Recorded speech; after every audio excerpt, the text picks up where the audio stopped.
hit record on our session, so don't say anything too gross. Immediately starts cussing like a sailor. Hell yeah. Oh, you can, well, actually these days they say in the first 30 seconds of a YouTube video, you should not curse or you will get punished by the algorithm. So give it a minute and then unleash hell. Okay. All right. It's a fair deal. Oh my god. Since we have some new people, this table is, you can curse however much you want. We've agreed to avoid the usual rotten stuff, racial slurs, homophobia, any sort of discrimination type stuff. If you hear anything that you think is like that, feel free to either publicly or privately tell me, and we'll get rid of it. And As excited and ready as I am, I need to get like my physical setup, like where I'm sitting situated, so you might hear like shuffling around. Oh yeah, and then I'm gonna like. I expect to hear Graham like talking something. to a cat while I'm trying to discuss plot things, because that's I'm getting in character. It's character research. Graham's 2 rooms away from me in my dining room, and my cat is probably going to jackknife this session. This cat is very nice. He's a sweetie.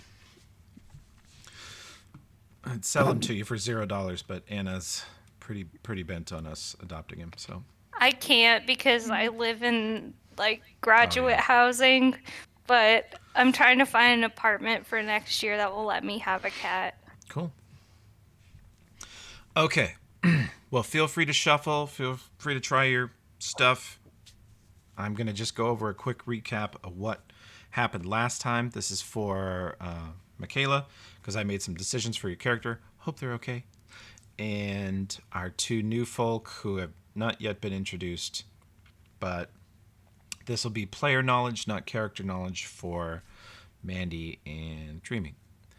I'm going to keep calling you Dreaming for now, if that's okay. I'll get used to calling you your character, though. Okay. That's good. So the main characters here, the first 4, are field research grad students. They have signed on to the most prestigious university in the galaxy, called Space University. Great name. Shortens to Space U. You can tell that they are Ivy Leaguers because they all wear their Ivy League Space U sweatshirts, which is in your inventory, Kitchima, if you look at it.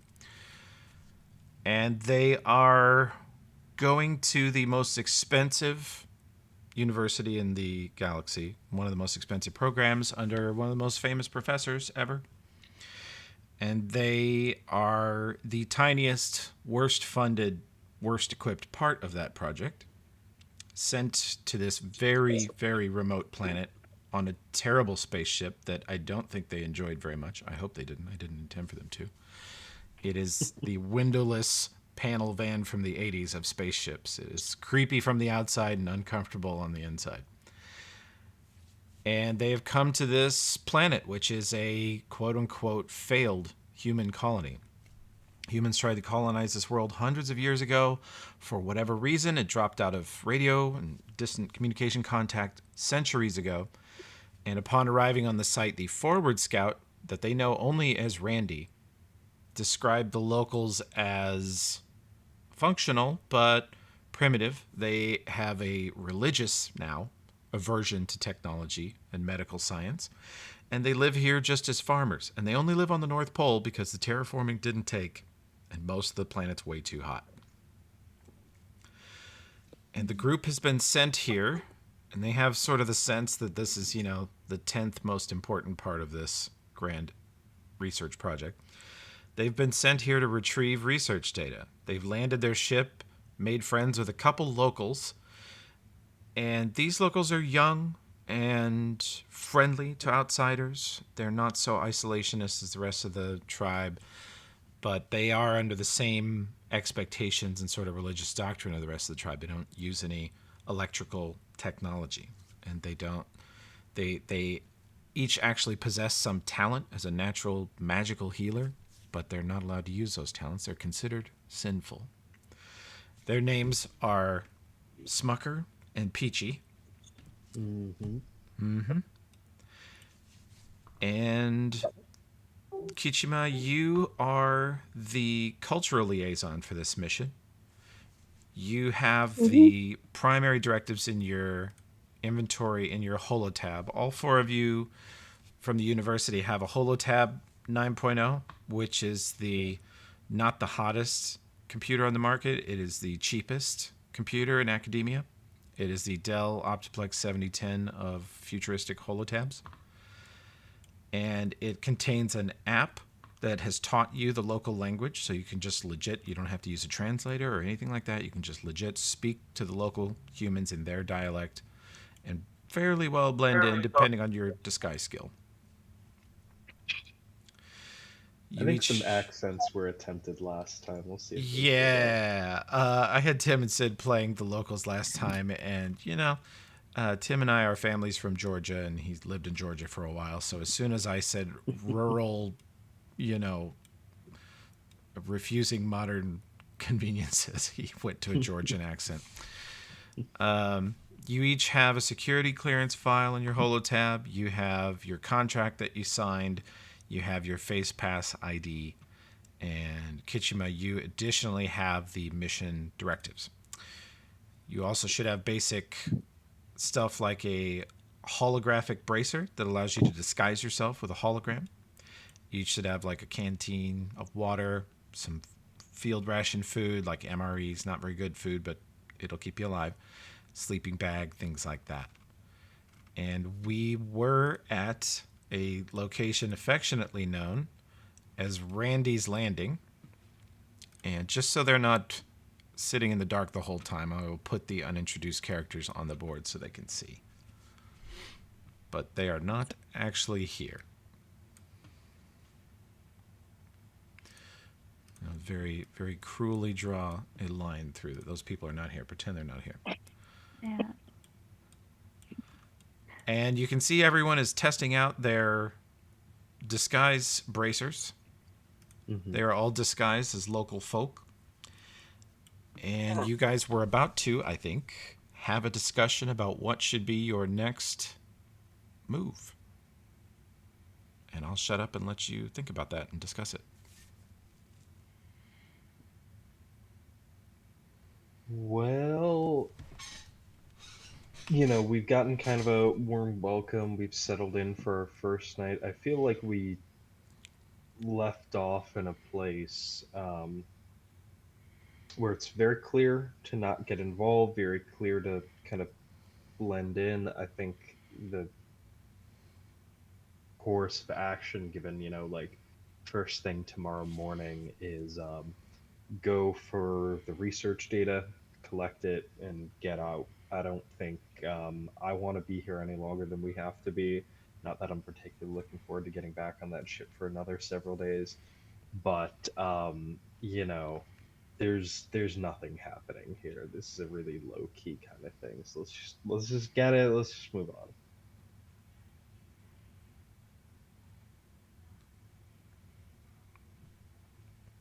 There's one opinion. Any dissenters? Sorry, I was muted. I think it would be a really good idea for us to get started doing what we were paid to do. So tomorrow we can get started on gathering the data. And because I personally am not happy being somewhere there is no electricity. But, we do what we gotta do. That reminds me, Graham, last time you said you had a game system, and I fleshed that out. It's in your inventory. Excellent. Great. Hopefully it'll be more up to date than at this point the millennia old Switch. That is what I said he was playing with. Am I able to access the tablet thingy? You should be able to if you look in your... Let's see, here you are. First of all, you're this grumpy-looking lady up top. Yeah, I saw that. Okay, good. And then if you open up your character sheet, like double-click your face to open up your full character sheet and go to inventory and scroll down, you should see the holotab 9.0. Okay. Under containers. I can also, if you don't... What's that? it. I see. And then inside the holotab, do you see the list of things underneath it that are inside it? Yeah. So it's the Beatrice Mission Directives. This planet is colloquial name is Beatrice. Locals refer to it as Beatrice. Okay.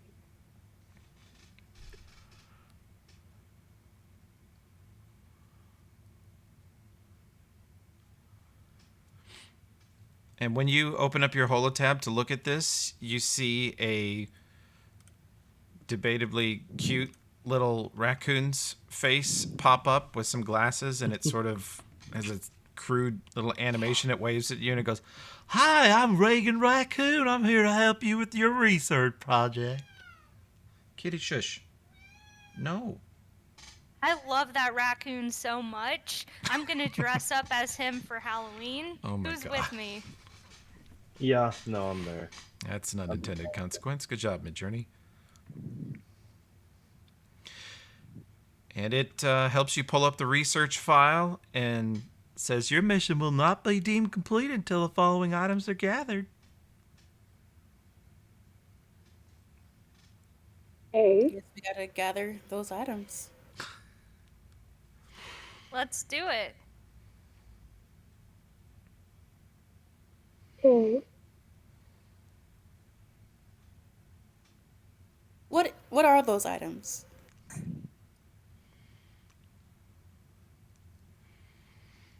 Am I the only person who can see the items? Correct. You are the only person Okay. with them. I have placed this burden upon you.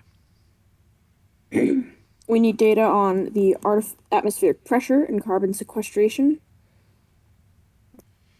the hydrogen capture and surface water levels, soil quality and floral ecology, the rotational velocity, the population genetic health and cultural status of colonists. Now, was this set up by Randy and like set up as a cache somewhere to retrieve, or are these disparate rather, like objects or measurements or instruments that we have to recover? Based on what Kitchima said, I would take a life science check, an engineering, a computer check, and a medicine check from anybody who cares to attempt those things. I'll roll computers. Yeah, I'll try for an engineering. That's a terrible roll, Dejeuner. Excellent. What were the Can I do other a ones? culture roll? Yeah, culture, life science, computers, or engineering. Can we roll for something else, or must I wait? No, you should. Dr. Cairo should roll for. She's an expert in medicine and culture. She could also roll for this. Oh, Damn. Oh my God. See? Now listen, it's just like you're sitting at the table and the dice rolls crap for you multiple times in a row. You can blame that dice. In this case, the thing you want to curse is called Foundry. So you're welcome to curse Foundry. I will, just don't be mad at me. I don't make it do bad things to players, but it does. Can I just check to see what it does for medicine? Sure. Hey, Alright. kitty.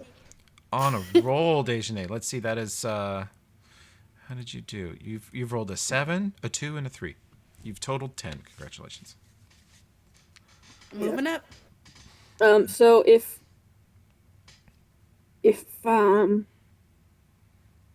the other person who rolled culture, Yeah. we both rolled 9 in culture, but that means we both have like at least a small bit of info, right? Yeah. And we can share that between each other.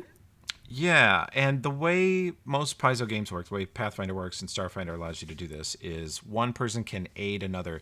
If person A rolls a check and gets a 10 or higher, they give person B +2, and then that person does the real roll. So it's sort of like you give someone advantage if you're a 5e player. And in this case, you guys have sort of given each other disadvantage by arguing about cultures from other planets that have nothing in common with this one. Great. So you're not sure where to begin there, but these two begin to have sort of an anthropological discussion of, which planet is the worst, maybe. I'm so happy I rolled a 20. You rolled a total of life science, so... Okay, how did we do on our engineering? 16. Not 16. bad. Not bad.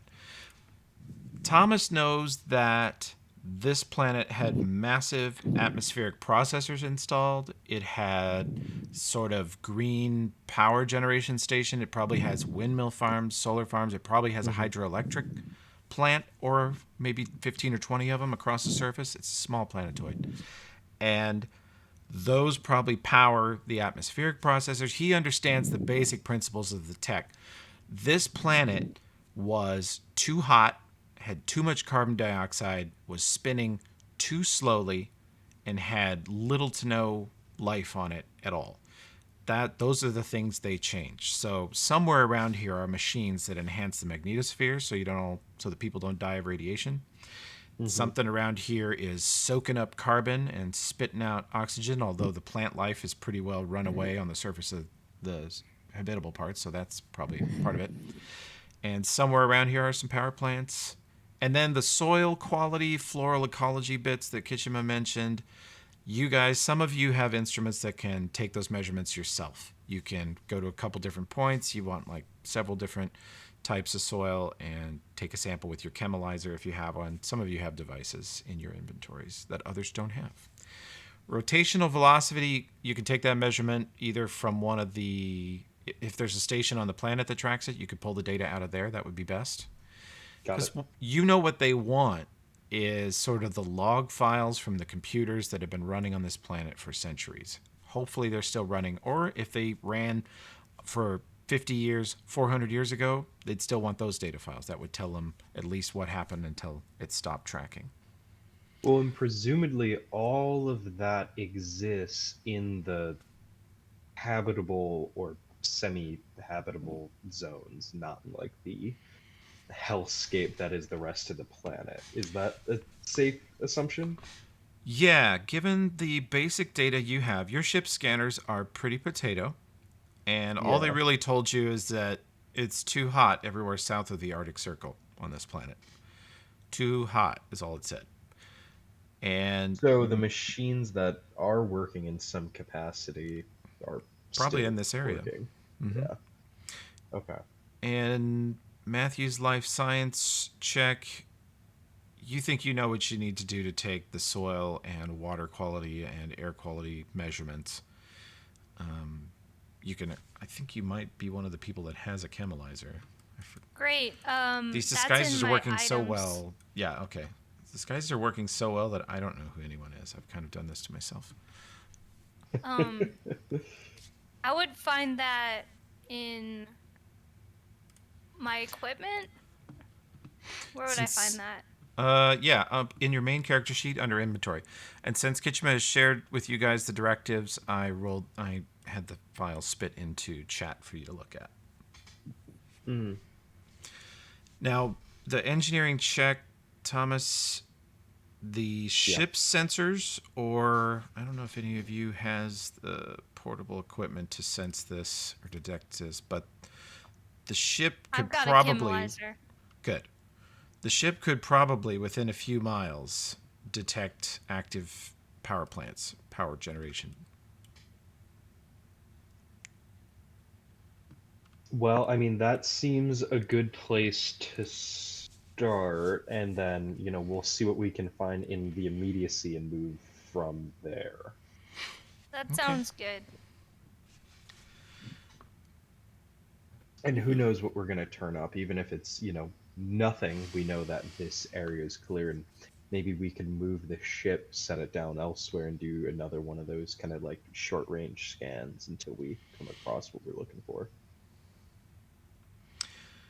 Peachy and Smuckers will tell you that there's lots of ruins kind of beyond the places that they live, and they avoid them. They're all kind of cursed, haunted, sinful places, but they have seen them. So from we're afar. going there for, without a doubt. Yeah, Peachy says, "Oh, you're going to the sinful place. That's that. Oh boy." Is Yep. there Yep. anything Yep. Yep. toxic there? Asks Peachy. Well, we've been taught that technology is toxic. That all the things that you all are using right now and talking about will cause you to burn in a sweaty jungle hell. There. But we That's can leave, right? The sweaty jungle hell is here, right? And this is just one place. Oh no, this is We actually occupy quite mild for our weather. multitude. This is just a lovely day. I believe Sure. it got down to 84 the other day. I was just about to got the shivers. Sounds Myself, incredible. I am also from a sweaty jungle hell, so I feel right at home.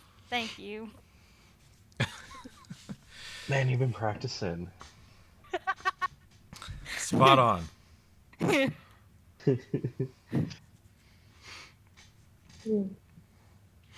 Okay, well it could be a engineering check or a computer check to hop on the ship and use its scanners to search for local power sources. I'm gonna do that. Hell yeah. You got to race Matthew there. He runs up the Yeah, no, I ramp mean to the that's a ship. higher check. it's really nice. That's yeah. Yeah. Okay. You hop on the ship and activate its potato level scanners. And you can scan up to. Oof. I can't stress enough how bad this is for a space starship, but it can scan up to 100 kilometers radius. Yes. Fantastic. The infinite inky blackness of space. Yeah. 100K. It can see an inch from its face in space. Right. Nice. Okay. Matthew, you fire up the scanners, and there you see a kind of rough topographical map. You're kind of in a flat forested area with a river running north to south through it, and there's another flat forested area on the east side of the river. And you pick up a faint signal. Probably you think faint because this ship's scanners suck. But about 60 clicks southeast, there is a power signature.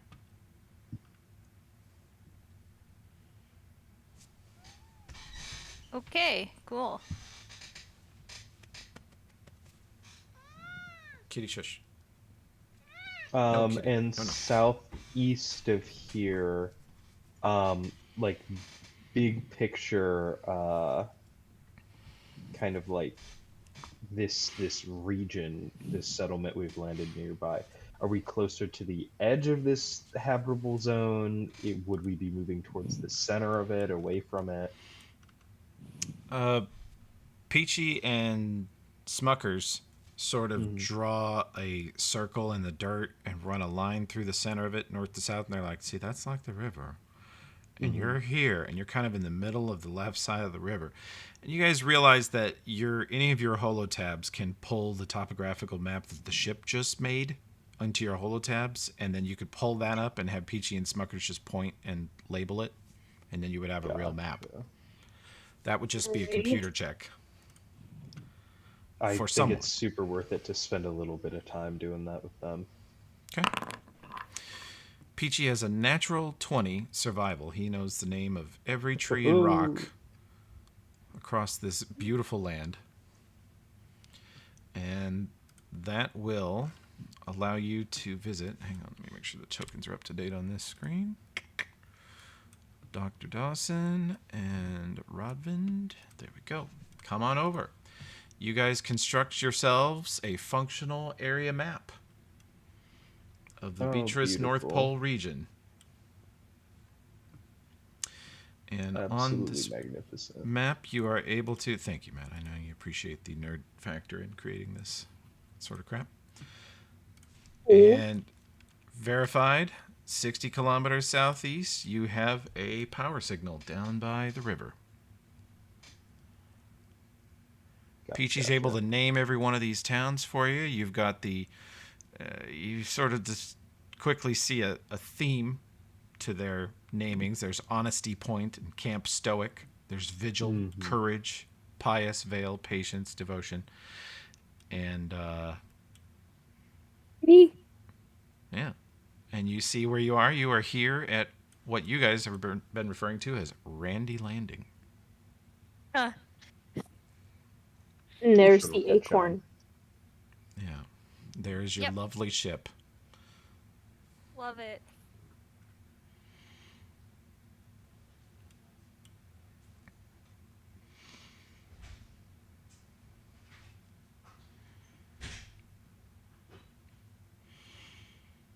Okay. And where I'm looking on here, where did it say the signal was? Is it that It's down here. Yeah, this weird the shape down by the animated river. cell? Mm-hmm. Yeah.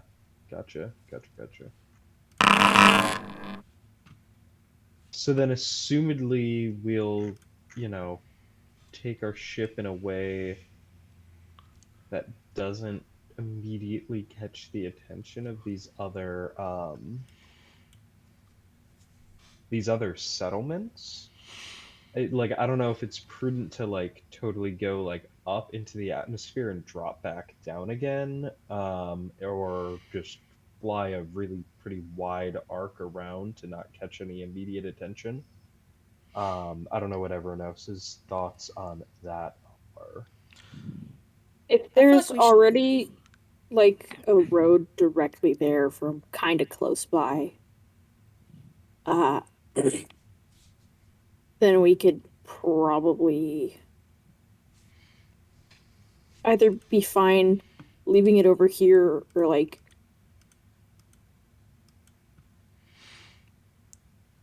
It yeah. would be about a 60-kilometer walk.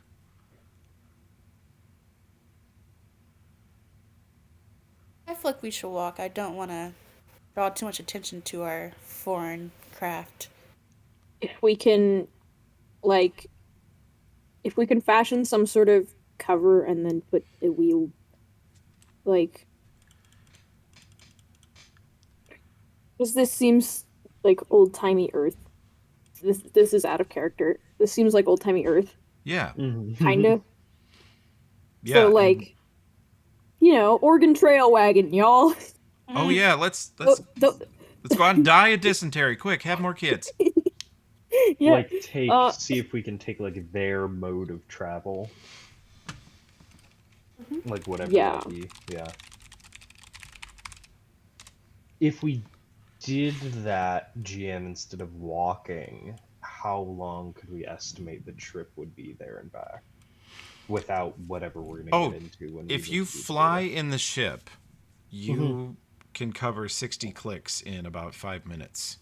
And Yeah. that's spending most of your time. You think you could have an issue of landing sites. This is a good landing site scouted out by your predecessor for its inaccessibility. It's in a part of woods the locals don't typically go to. And you gather that Randy's scout ship did not have great cloaking abilities, just like your little potato acorn also does not. So flying a ship anywhere the locals could see would potentially cause a stir. Gotcha.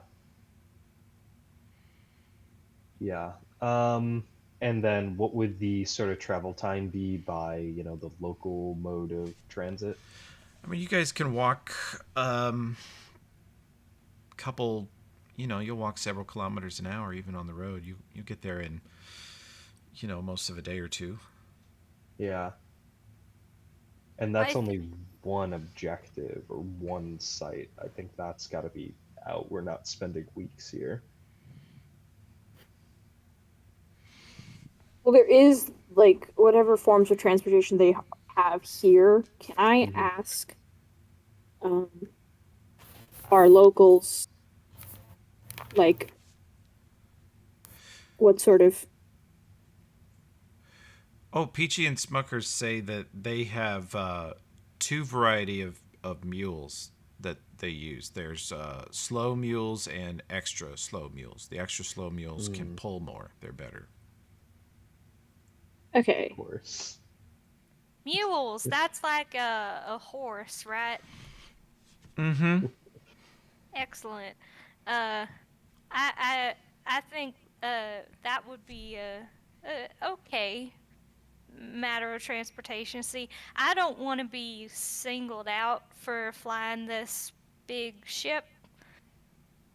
I think it'll be uncomfortable to make that journey, but not undoable.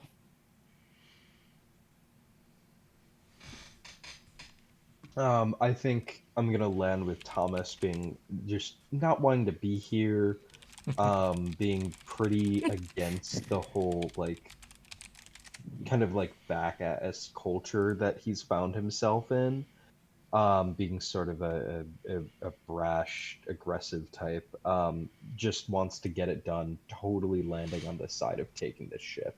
And I think it's gonna be a pretty strong argument to move him off that decision. I'm going to give you guys 2 minutes or so to argue this while I get Graham a laptop charger. AFK. Oh my gosh, Yeah. thank you so much. I specifically packed it, and then I was like, wouldn't it be funny if, like, because it's a pretty heavy thing, and sometimes it just breaks apart. So, uh,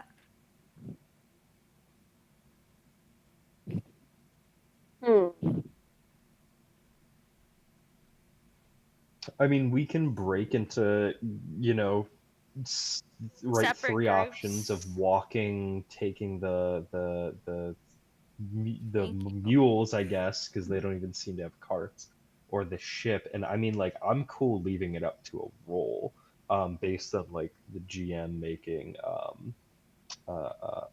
checks Okay. for us. That's okay. Okay.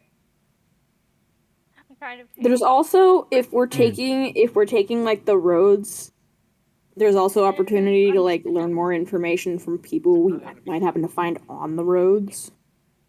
That is a super good point. I was down Discord and the site on there. I think Yeah. incredibly valid, but weighed against Thomas's desire to get this over with. I don't think that's the most compelling argument that's gonna pierce his kind of like, let's just get this shit over with, like, perspective. Well, if we get this over with and we don't have all the information we actually really need, Mm-hmm. they might just send us right the fuck back. So I think I He'd don't want think we'd go back. We might like not. Well, okay, but like, how will they know, right? I'm not saying we cheat on the assignment. I'm not saying we half-ass it, but you know, we're the only ones out here. They're not going to come back out here. This isn't the most important planet, right? If we miss a detail or two, I would rather take the ship, get it fast, check the points they want us to check, and not dawdle. this is also assuming that our potato of a ship can even find a reasonable landing place again in a completely different spot and not take any Yeah. damage in landing and not cause any attention to us. There's Yeah. just a lot more Yeah, risk. what up? Oh god. No, I fully trust between myself and Matthew to be able to find a landing point. And look, I mean, like, it'll take us 5 minutes to hop over there, right? If we don't find a suitable landing point, we'll come back. We can walk, but why waste the time up front? You know, when we can even just scout ahead with the ship. Or better yet, if you're all like super keen on walking, I'll take the ship. I'll meet you over there in 2 days. You know, maybe I'll be on to the next site by then, and you can walk there too. It'll be great. I will be absolutely honest with you guys that I don't care what method we take to get there. I'm just trying to get this shit done. Not expediently, but like in a way that doesn't endanger our lives. If there is a way that we can take the ship without causing a lot of suspicion, I'd be okay with that. But I really don't think that it's the best thing to do, if you know what I mean. Yeah.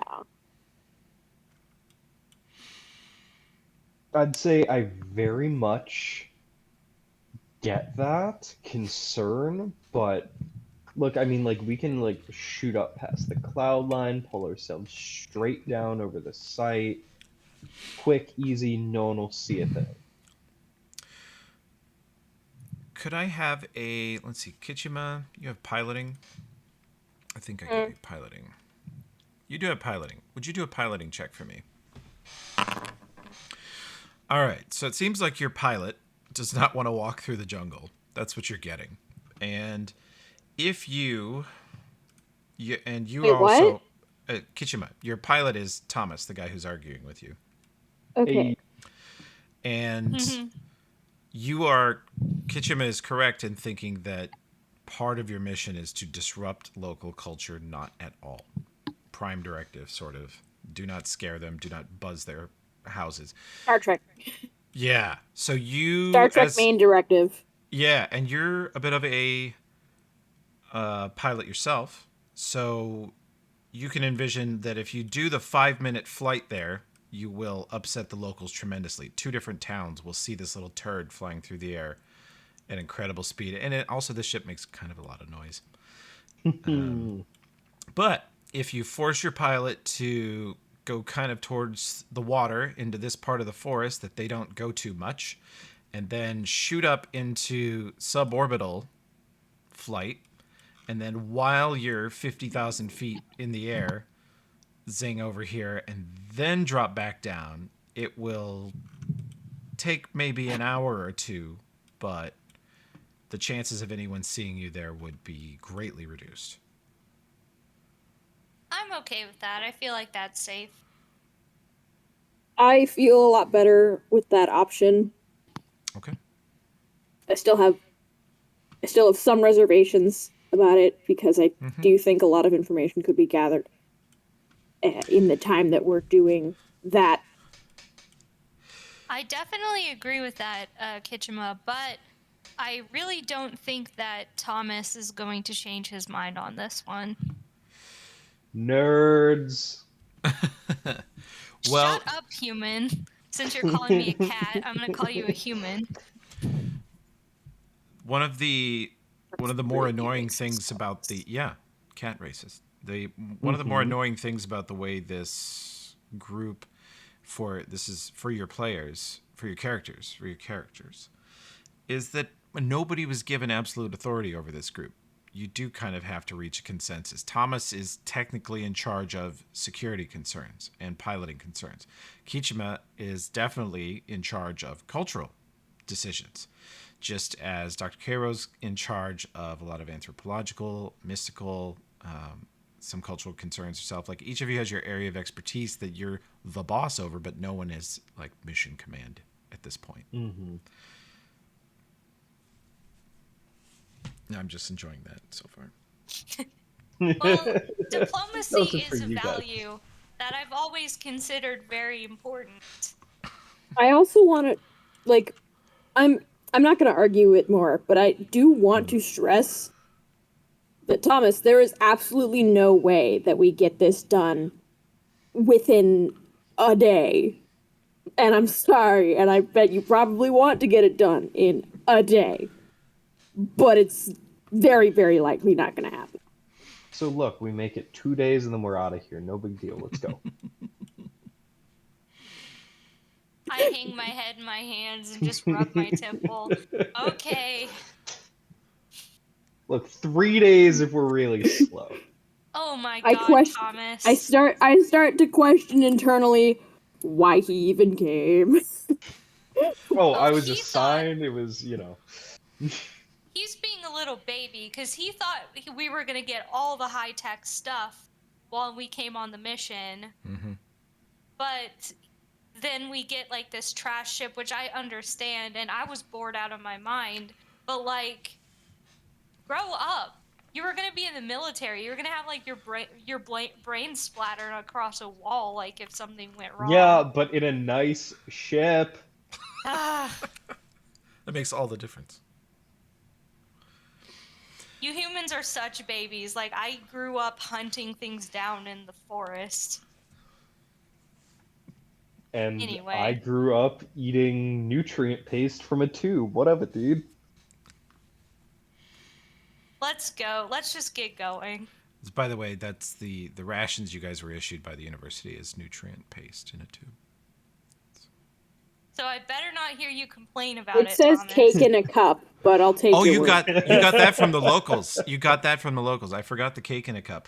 The locals have what looks like a cupcake, but they refer to it as cake in a cup. It is not Totally sweet. different. It's actually very good for you, and it even is like a little cure light potion. It heals you a small amount, and it It's doesn't the Septua Centennial Cupcake in a Cup. kinda, yeah, yeah, but it's not sweet. It's you guys have each tried one so far, and it Tastes just like kind of beans. Yeah, it Yeah. tasted like beans or unsalted, unsweetened cornbread. If you've ever had that, it's a bit Oh, chewy. yes. Good stuff.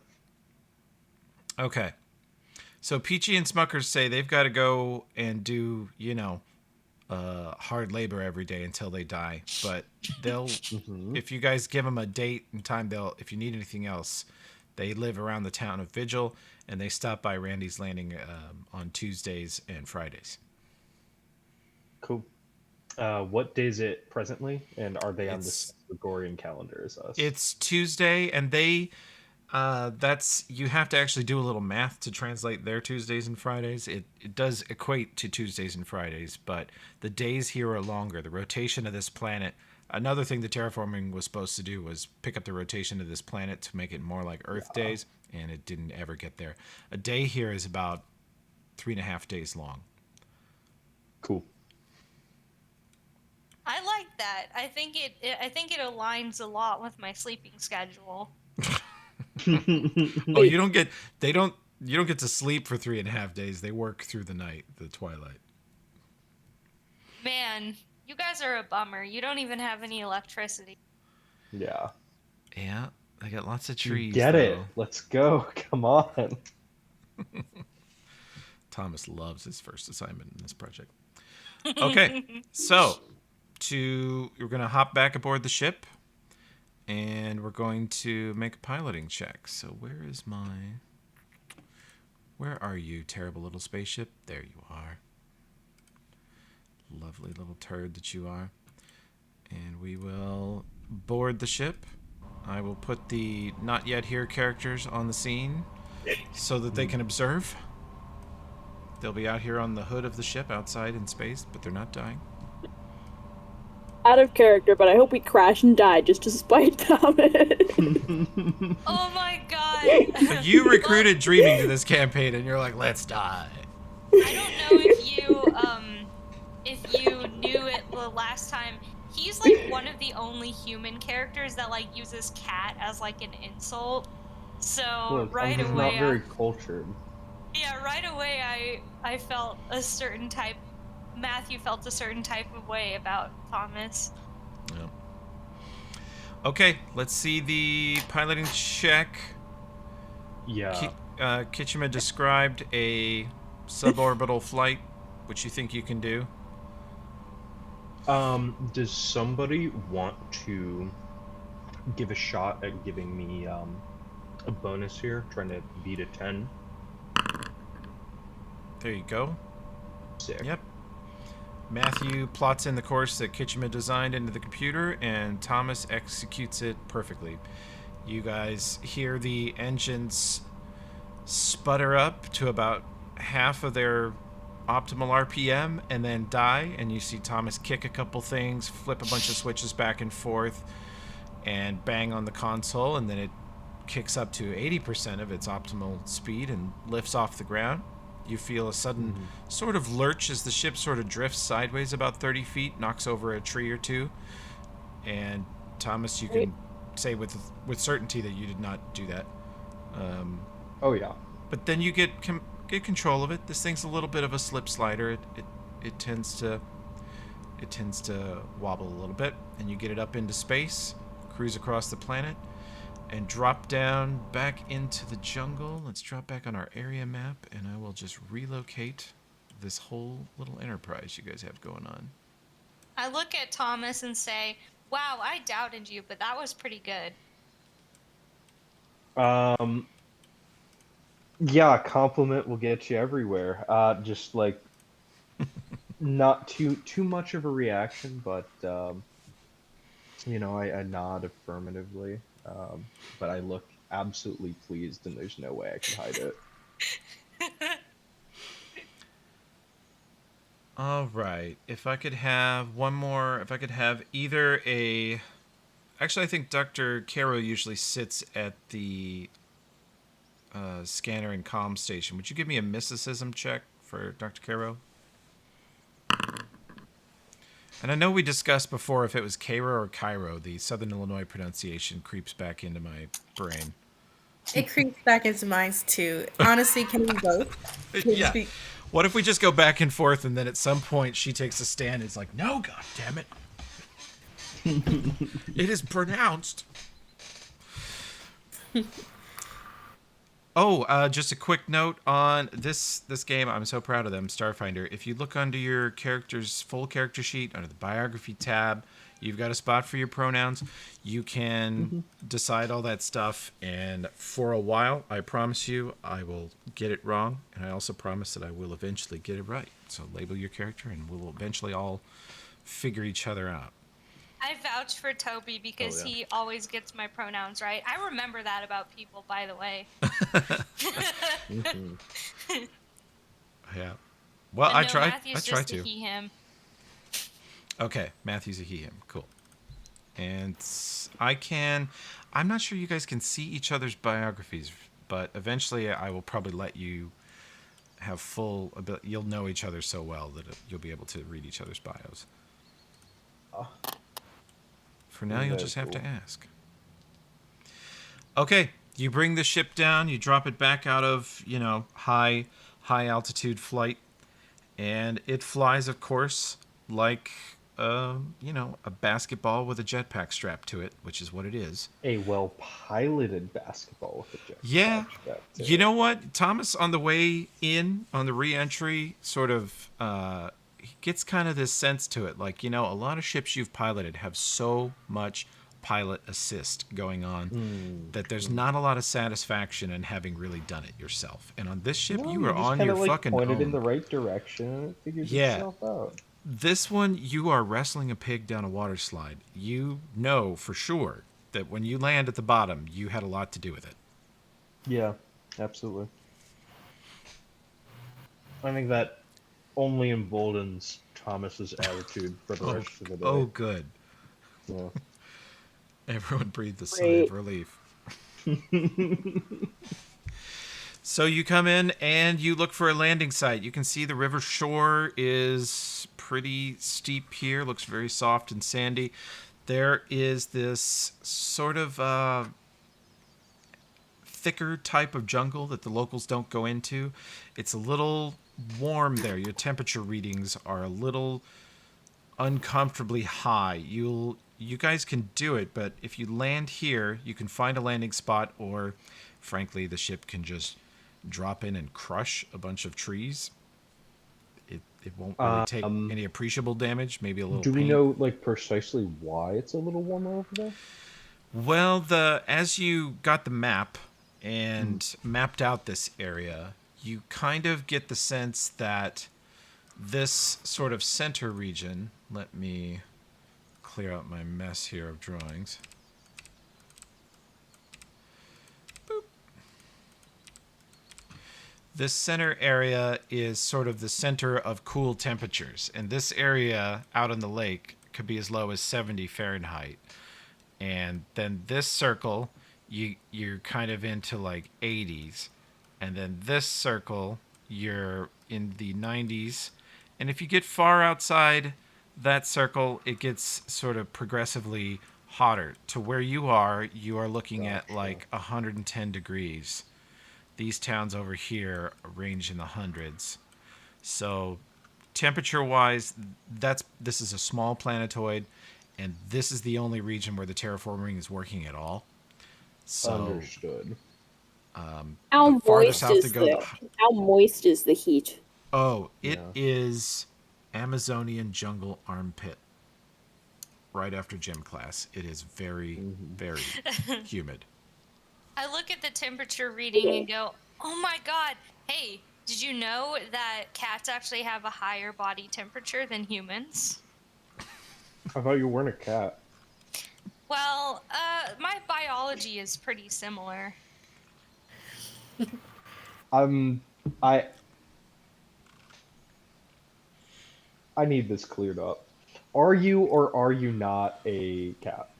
I am not a cat, but your human brain would process it better if you understood me as one. So like you're from a different planet, like a whole like you're not a Yeah. talking cat. You can see me as a talking cat if you want, but I would like to be respected as a human with the biology of a cat. That's fair. We'll see if we get there. Okay, thank you. Yeah, GM to players, the subtle cultural clash that's happening is because the Pahtra race, while it developed across the galaxy, completely separate of Earth cats, resembles Earth cats. And the Pahtra, just so far, have not lowered themselves to pointing out that the quote-unquote humans resemble a creature that's basically a bonobo on their world. So they look at Tomas and Dr. Cairo as like, you are just a highly evolved bonobo. And you know what bonobos do with 80% of their day. Like, you guys could reduce each other to your ancestral... That Your is ancestral so genetics. funny. Yeah, Thumbs up their asses. that's right. Oh. They are like, they engage in adult activities like most of the day. Yeah. To be fair, same. So I won't judge them for that, nor should you. Okay, so this high-level cultural discussion is happening, Kitchima, as you stand there. There is no captain's chair. You have to like hold this oh shit handle that's on the side of the cockpit doorway as you listen to your pilot and your engineer. And Dr. Cairo says that temperature's about 110 to 105 out there. And you, Dr. Cairo, you can see I just did it two different ways in 5 seconds. There is some sort of facility down there on the water's edge, and it's got long ramps that reach out into the water. It's right at the waterline. You believe it's partially subterranean. And there's a place to land above it, but the only way down to it from there would be a pretty steep 50-foot cliff. But that's the closest you could land the ship.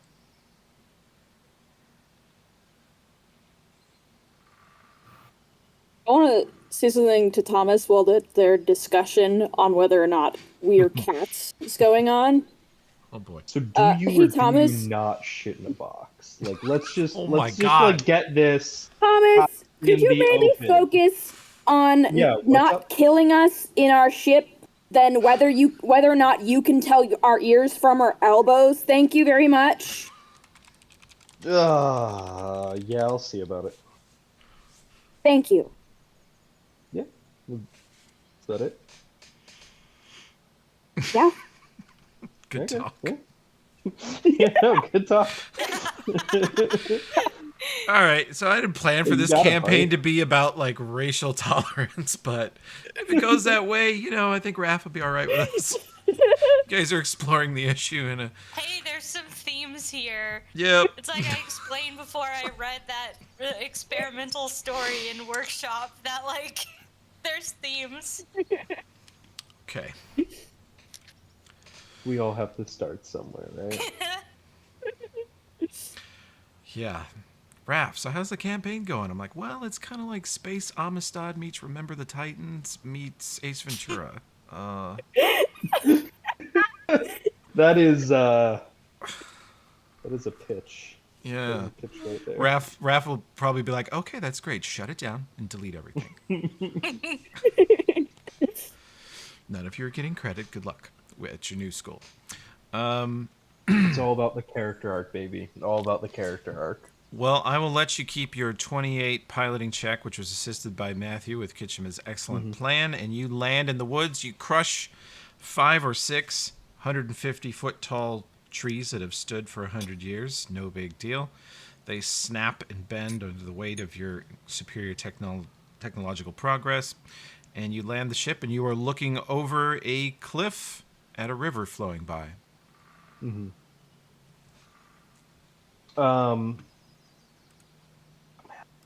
This might be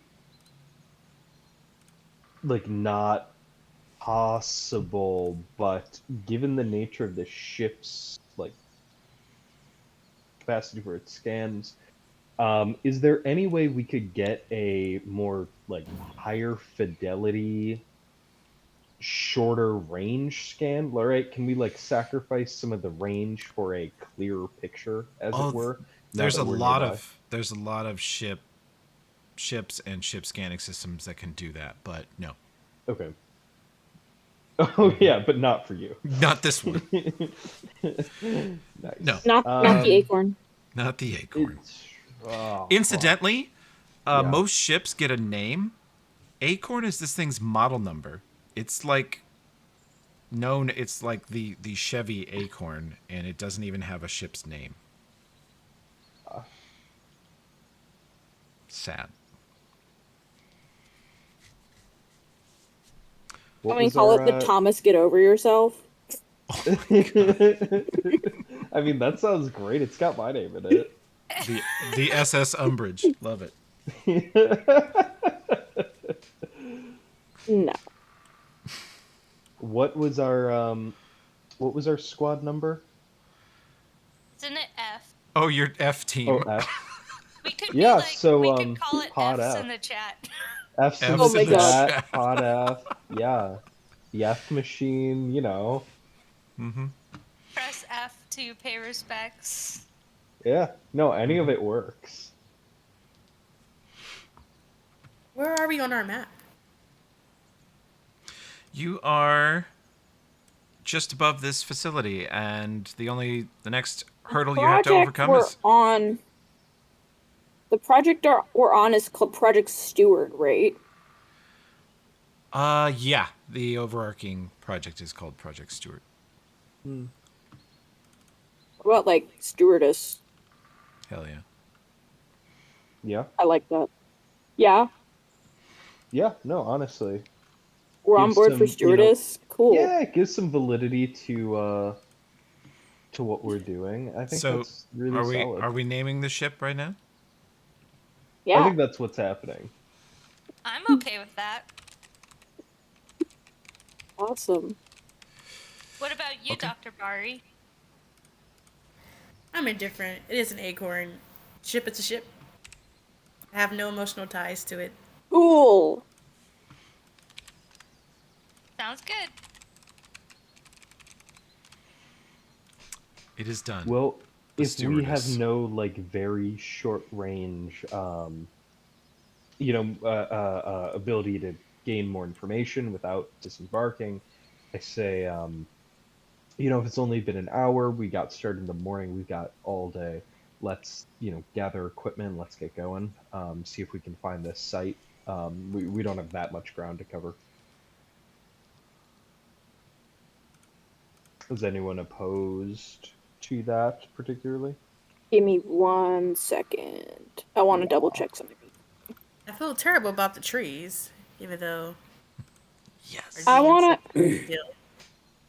I want to take a look at the trees. We don't have to, like the stumps, and like record some data because we're supposed to be looking at like floral ecology For sure. and stuff like that. I want to check like ages and soil quality That You sounds have good. a and chemilizer. spacing. Okay, you guys step out of the ship and use your equipment to take some readings here. Let me use my chemilizer.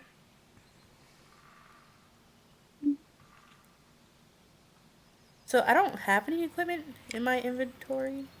Like I have equipment, but not Yeah. Things I can use. Everybody has sort of specific equipment to their job. Okay. Yeah, so what do I do to take a reading? You would do me a computer check. Okay. Sweet. All right.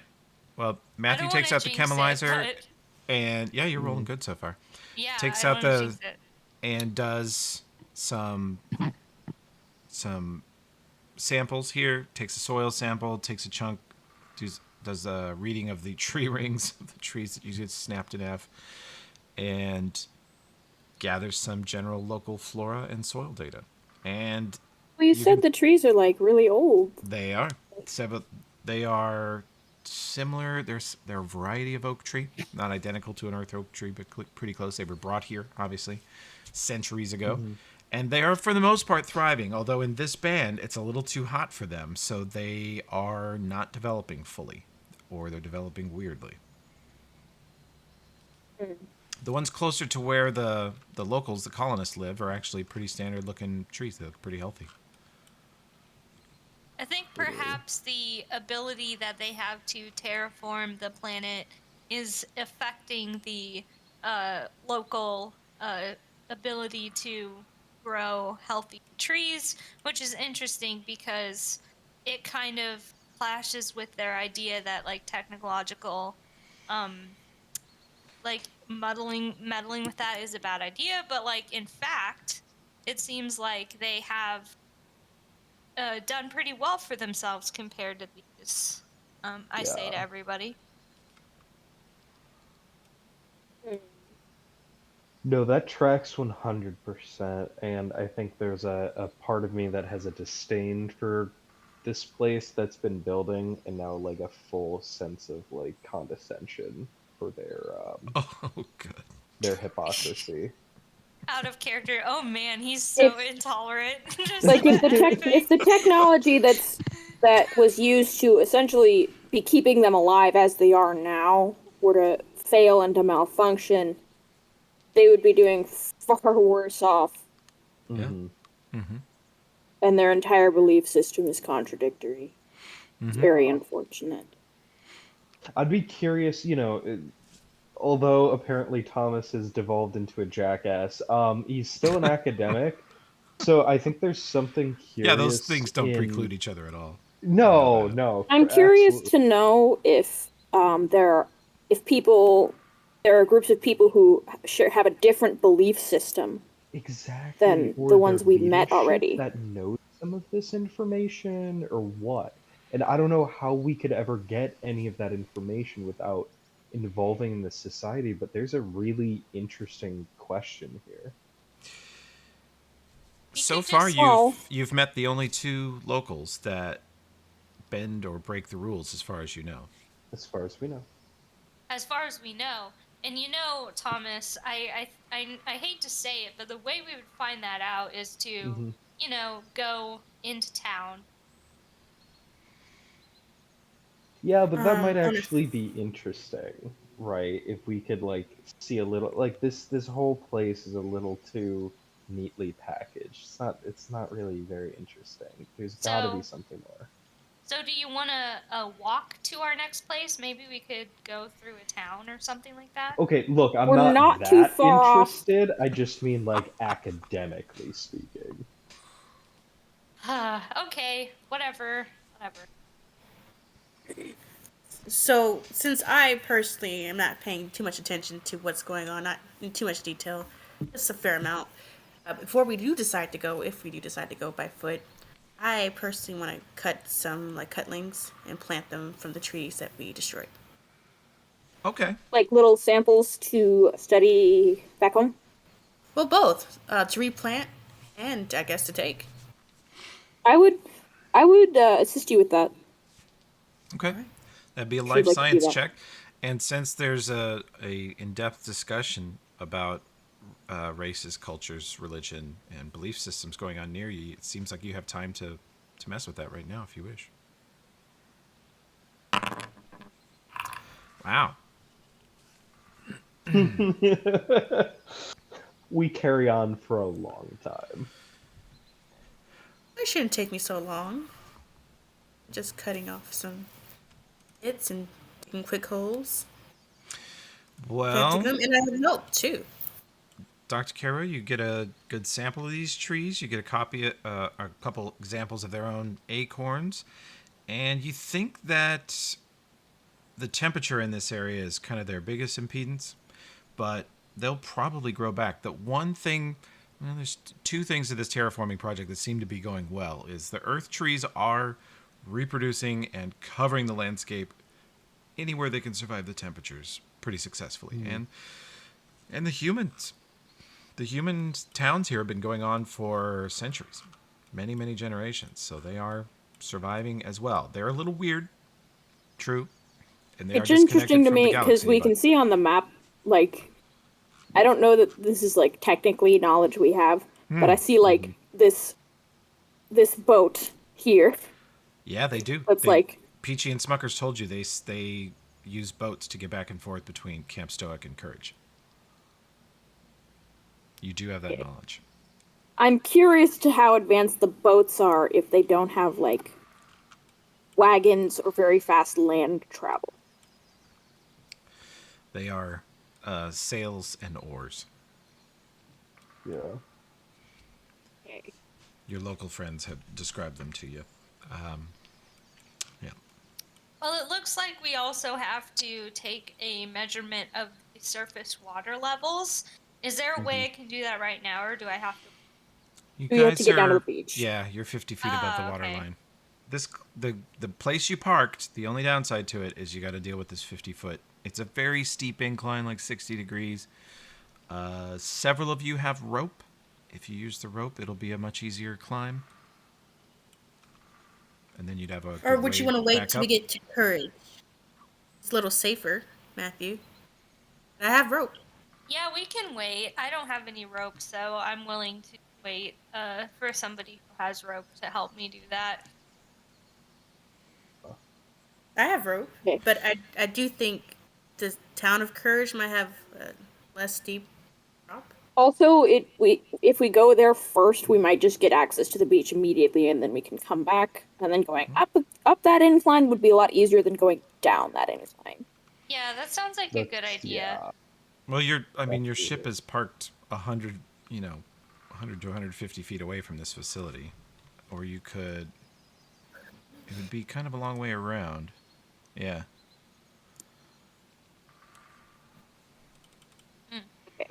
But But we you guys could do that. do. But we do need to record like things that would involve us directly going to another town.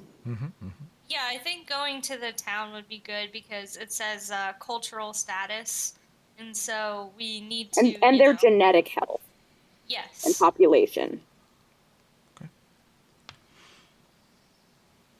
And like we don't have to like go through the center of the town. We can kind of like eke around the side. Well, that wouldn't give us a very good population count.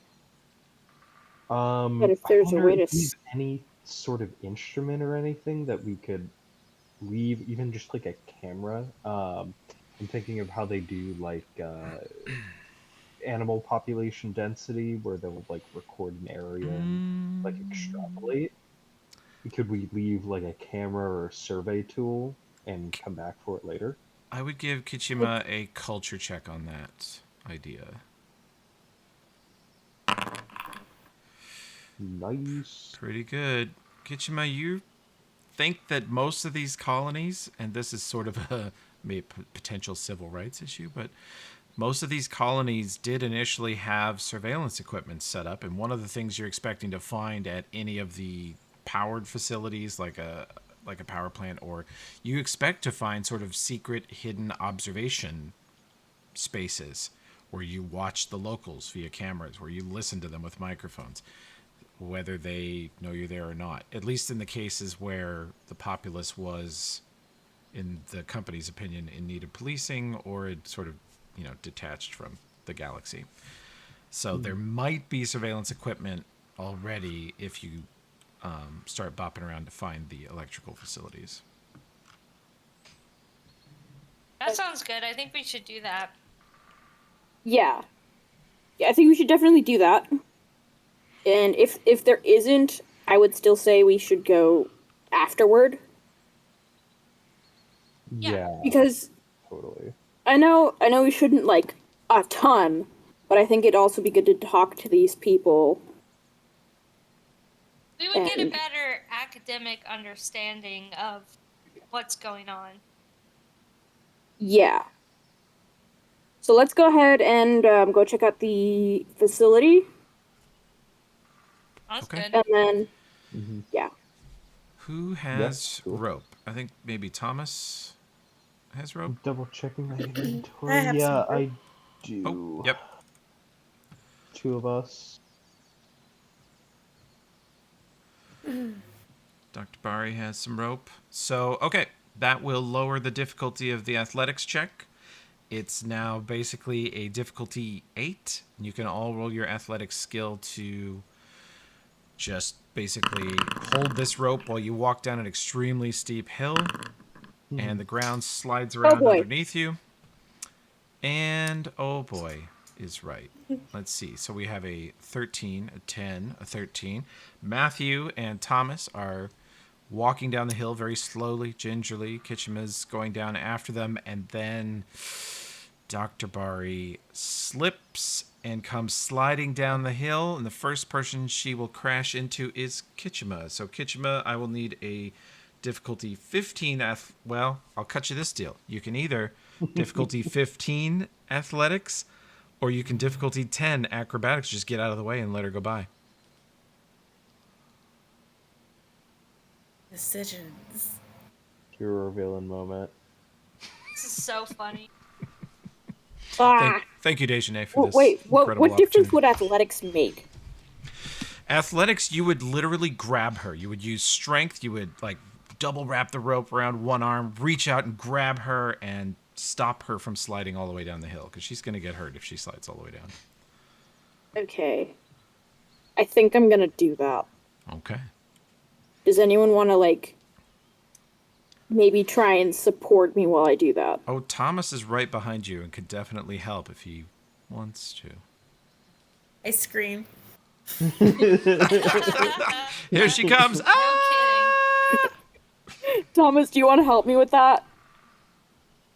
Just make sure she doesn't get hurt. My strength is garbage. Is there any... Could I use acrobatics at all to get... Well, that'd be weird, but yeah, you totally could. I feel like I could justify it, like, you know, with the rope. I do some kind of swing. We're on 2 separate ropes that we're using to guide. I don't know. I feel like there's something there. Okay. Okay, I'm gonna do the athletics check then. Totally. Okay. Oh, I didn't even need it. No, Boom! no, you nailed it. yep. Thomas was about to grab a loose end of rope and I'm try sitting to there, like, lasso over-planning, Dr. like, Bari trying as to come up with something. yeah, you were gonna try to lasso her like a hog in a rodeo as she slid past.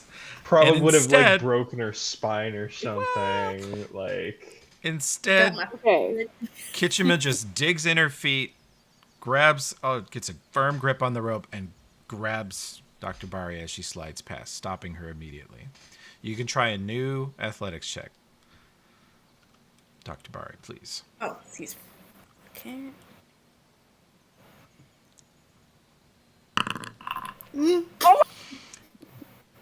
She immediately Why? reaches for the rope, gets it with one finger, bends her finger backwards, goes, ah, and then slides, and she slides right past you, Kitchima. She is now sliding past Thomas and Matthew. What do you two do? scream louder. Okay, I'm gonna try to help her. Do I do what kind of check do I do? Just a Acrobatics, check? if you want to try and snare her in the rope some clever way, or If she athletics if does you just get want to hurt, grab her. I think I've got like the I think I'm medicine. gonna try acrobatics because I feel like You and cats Thomas are more not very strong, acrobatic. yeah. Kitchima's let kind of me- strong. Oh, Oh my god. yeah. At this point, Thomas is just, like, fully emasculated.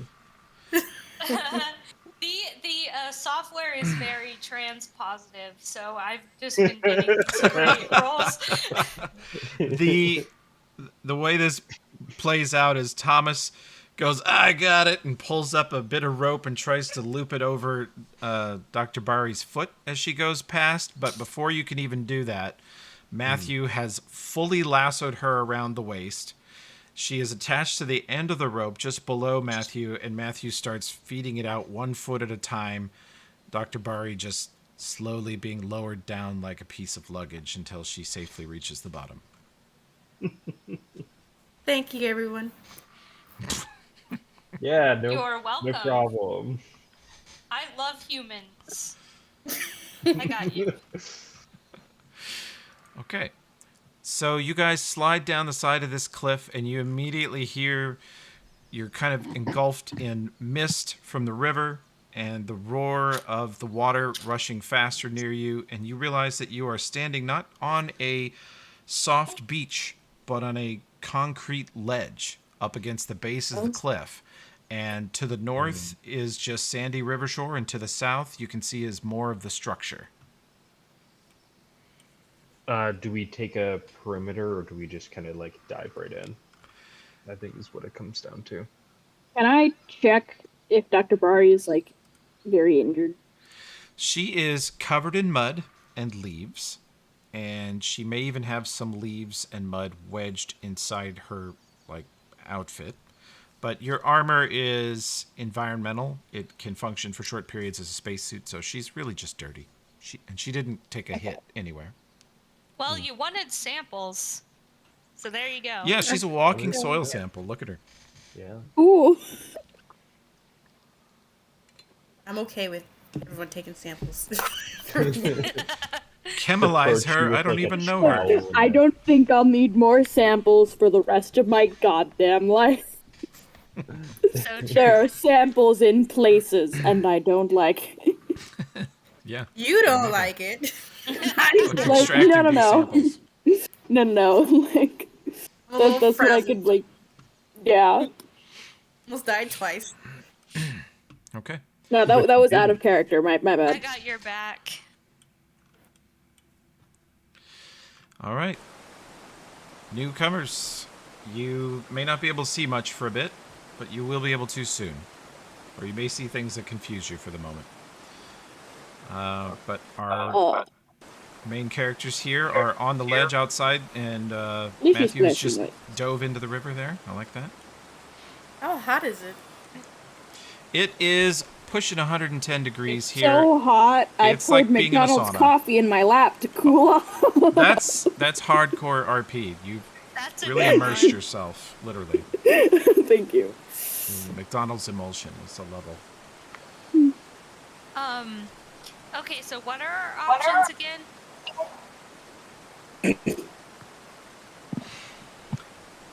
Well, you're at water level now. Yeah, if we're at water level, I mean, we can find a way in. We can take a perimeter and find the best way in. I don't think anyone's gonna come out here, so time isn't really an issue. But we can kind of observe the facility from the outside, get a good sense of it before we try to head in. Is there a way for me to take a sample of the water? Certainly. It's only a foot or two Okay. below the concrete here, so you can lay down on your belly, reach down, and scoop some. Okay, so what do I do for that? It's life science again, Yeah, right? do life science, please. Success. You get a sample of the water and store it away for later study. Great. We can go look at the structure now. Wait, are we in the water or like on the concrete level? You are on a We're on concrete the- ledge just above it. Okay. And were we able to retrieve our rope from our descent? Were we able to unhook it and get it back? I feel like we should probably leave at least one of them there for return. The rope That's is smart. dangling That would be here. cool. Because if we could have one of those back, and then something like the first person back up can go and secure the second. But if we had one available to us now, I think that would be super useful. Yeah, Dr. Bari has one and you have one. So one of them, whoever want. Their rope is your way out of here, basically. Yeah, Unless you find another way. I can leave my rope. totally. I think, it's the parties, it's neither, like, mine Seeing nor as your yours at rope has this been nothing but unkind to you thus far, I think that's a good idea. Yeah, I have my own reasons. I did. I did. So yeah, I think I would like to scale with whoever is interested, take a few minutes and scale or circle as much of the facility as possible, find out where the entrances are, try to figure out what the function of this facility is, information gathering from the perimeter as much as possible. Sure. We'll do a engineering check and a Anyone perception want to come check. with me on this? Maybe help each other out. I think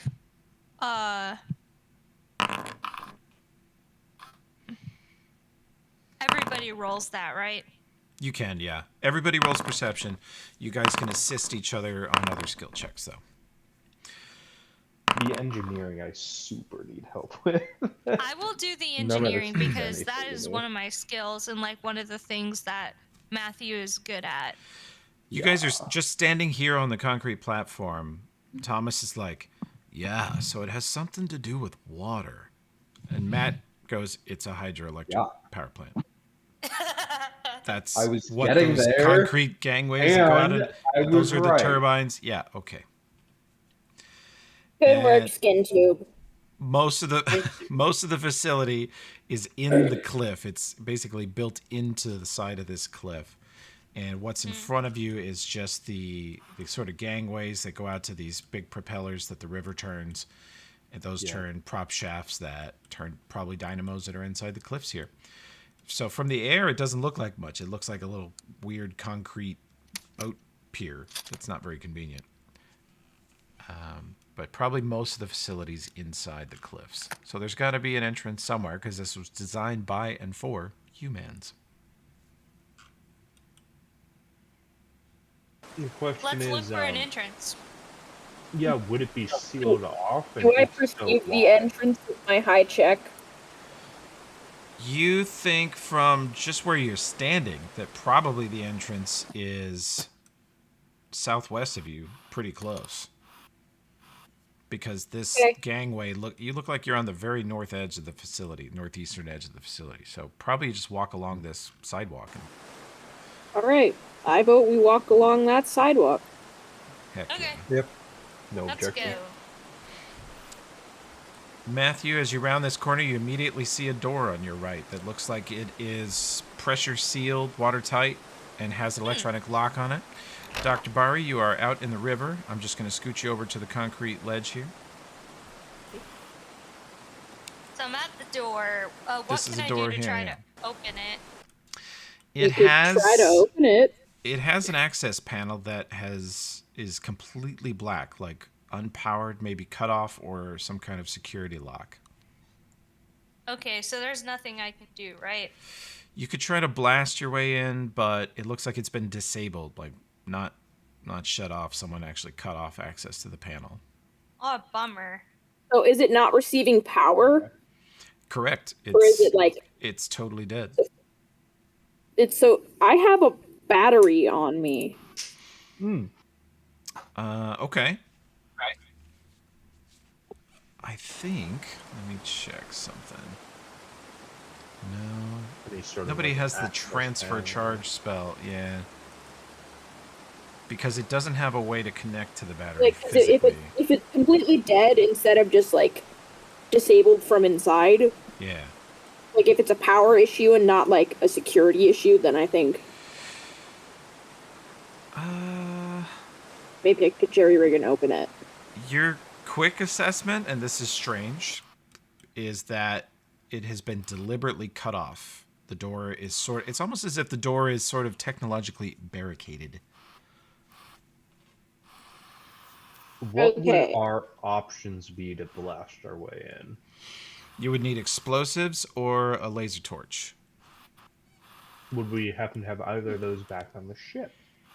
Not at the moment, no. Okay.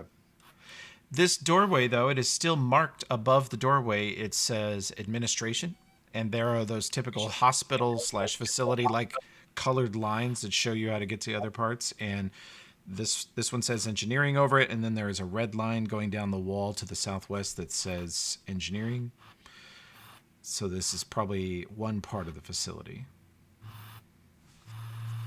Try elsewhere. I thought one of you guys had transfer charge. Maybe it's one of the other characters we haven't introduced yet.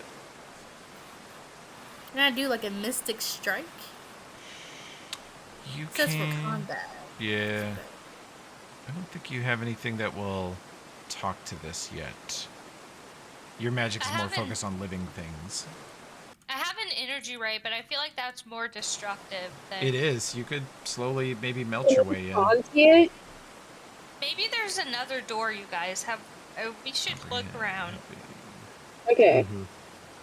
I say we Okay. follow the red line that indicates a potential second door that you Okay. described. Yep. Look at. Yeah, and also Matt, if you never got to do your like full walk around, but probably there are multiple entrances and exits. It's probably a big place. Okay, I'm gonna try to find the next possible. What's this You over see here? doors open. You see double doors open, and looking inside, Holy you see shit. equipment that appears to be in full normal operation. You see Vedva electric rod- lights. Vedva Rodbend, Bulk Master 2. What's this? Where do you see that? It's in the chat. Oh, Over- she clicked it. Oh. Dreaming clicked I- it. It's okay. Whoops. Totally Hi. fine. I was getting curious. Sorry. That's totally fine. I just thought I uncovered something. Okay, Nope. wow, this is an interesting area. You guys, these doors are Um, stuck open. In fact, they are damaged. You can see that they were. Is there anything that might be a risk for going in there? Mm-hmm. Well, Like, is there Dr. anything, Bari's Dr. Bari's already in there, so that risk has been taken pretty well. You can see her right over here. All right. We'll see if she bursts into flames real quick. So far, she doesn't burst into flames, but as soon as Dr. Bari steps in here, she notices that the humidity is a little bit less. It's a little bit cooler. You do hear a buzzing sound and feel sort of a energized sensation on your skin. Okay. Got a curious team here, Kitchima. They just charge right in. Yeah, I think I hang back as well. Can I run any sort of perception on anything I can find? Yes, roll me a perception right there before they dash off again. Let's see. It's only a 15. Yeah, but there's blast marks. They're old and they've been sort of molded over by condensation and plant life, but these doors were blasted open violently from the outside. They were secure locked, and then somebody just about knocked them off the hinges. And I am. although they're old, do they look 100 years old? Do they look 10 years old? This was done centuries ago. This facility is probably 500 years old, and the blast marks are probably centuries old too. Then I'm far less concerned. Yeah, I feel like we're pretty safe to continue here. Come on in, Thomas. The air is fine. Yeah, we'll see.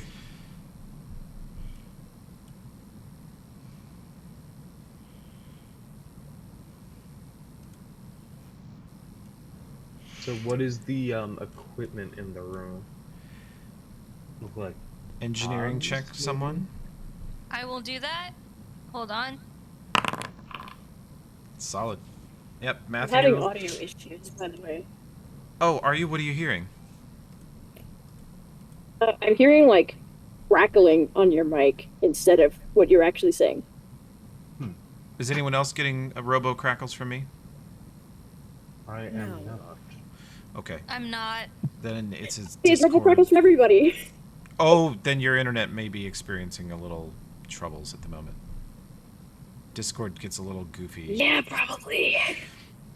If it gets really bad, then quit and relaunch Discord. Sometimes that clears it up.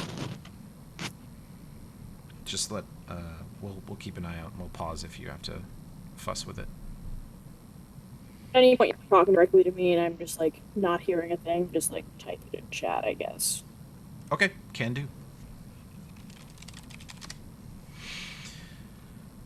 Oh, it looked like Matthew typed that because I had Matthew selected, but yeah. Matthew describes a hydroelectric power plant that the river turns these propellers out there, and those turn dynamos in here, which creates electrical current, and it's not a lot, but it's incredibly steady and reliable. It just uses sort of gravity and the natural activity of the planet to produce electricity. And they're still running? Centuries later, this place is still generating electricity. That's crazy because, like, Yeah. they just left it behind. There's gotta be somebody who's using this. That's what I presume. I'd like to examine this door over here. I'm on the same wavelength. That door is powered, but the panel next to it is in lockdown. You could try to break into it with a computer's check. As that's happening, you know, there's some like it. debris and stuff in the corner, and I'm, you know, that's probably just aesthetic. But is there anything else in this room? Not at the moment, no. Just the dynamos and the locked door, and then the open door to the northwest.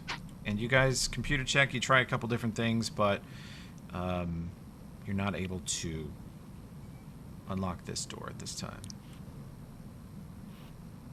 Dang. I'm gonna try my computer check. Yep. Nope. That's a 12, and 11, and 11. I think this door might be staying locked forever. So don't roll or roll? No, you did. Oh, yeah, you can. I forget that you have that also. Oh, that's better. Yo! Dr. Bari, Damn. the others are trying different passwords. They're like, no. Clearly, you can see the keys are worn out in the 6 and the 8, so it's obviously that's the password. And they each are taking stabs at it. And Dr. Bari puts her hand on the wall and just tries to empathically commune with this area. And she is given a series of numbers that she tries, fails, and on her third attempt at the password, she intuits it and unlocks the door.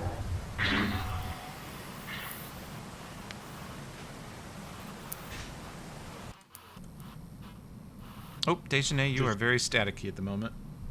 Yes, can you move me? I am having issues Sure. with my Zoom. Sure.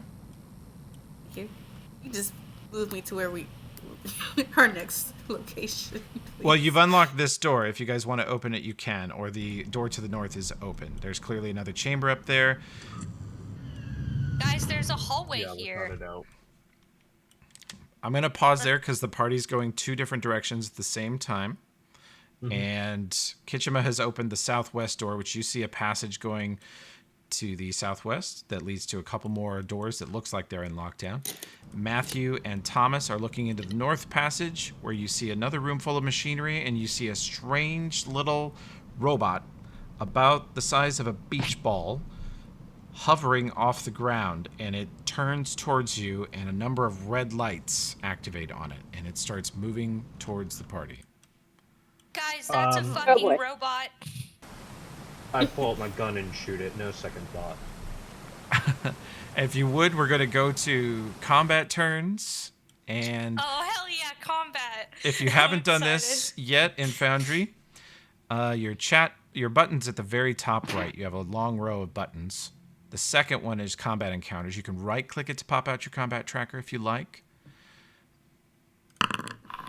And from the combat tracker, you can click the dice next to your name and roll your initiative to see when you're going to go. So could I get, where do you find the combat tracker one more time? Next to the chat button at the top right, it's little cross swords. You can right-click that. Got it. And roll initiative. Man, I rolled a 21. Matthew, you are up Oh, first. shit. This Okay. robot has clearly gone hostile. To you, it looks like an automated defense robot. Mm-hmm. Like, attack Okay. anyone who comes into this area, and you have just come into this area. I have weapons, right? Well, see, it's complicated. You're on a poorly funded research mission, and you are actually unarmed. Oh, okay. Is there like some way I can attack it in another way? You could run up and kick it, or move out of its line of fire to get it to come closer, and then attack it that way. I'm gonna move out of the line of fire and then Okay. or Go ahead to and come over here. relocate yourself wherever you'd like to Okay. move to. I'm gonna move over here out of People having difficulty. Yeah. out of the I think we doorway. lost Michaela. Okay. Okay, so I don't think I'm. Okay, yeah, that's. There you where- go. You wanted to come back in the room you were just in? Okay. Mhm. Because I don't want to. I want to beat the robot out here. Okay. Michaela, you alright? You disconnected for a sec? Yeah. You sound very clear to us. Are we still robots to you? No, I left and came back. Solid. So You open this door to the south. You don't see anything there immediately, and then suddenly Matthew dashes back into the room very suddenly, like he's afraid he's going to get shot at. oh boy.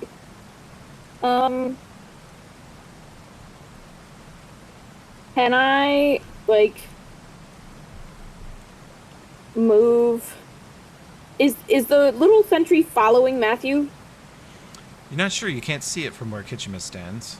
It's around the corner somewhere. You just heard them go, "Ah, sentry robot," and then back up. Can I move to the Definitely. corner next to the door out of sight Sure. of the robot and wait to see if Matthew is followed, and if Matthew is followed, punch it, I Totally. guess. Cool. You guys were sent I'm in gonna- deep space to these colonies, basically unarmed, except for Thomas, who has, I think, a stun gun. Yeah, Nice. I have a yeah. He's got a little pocket taser. Yeah. Mm-hmm. Okay, Makes me feel so like a big man.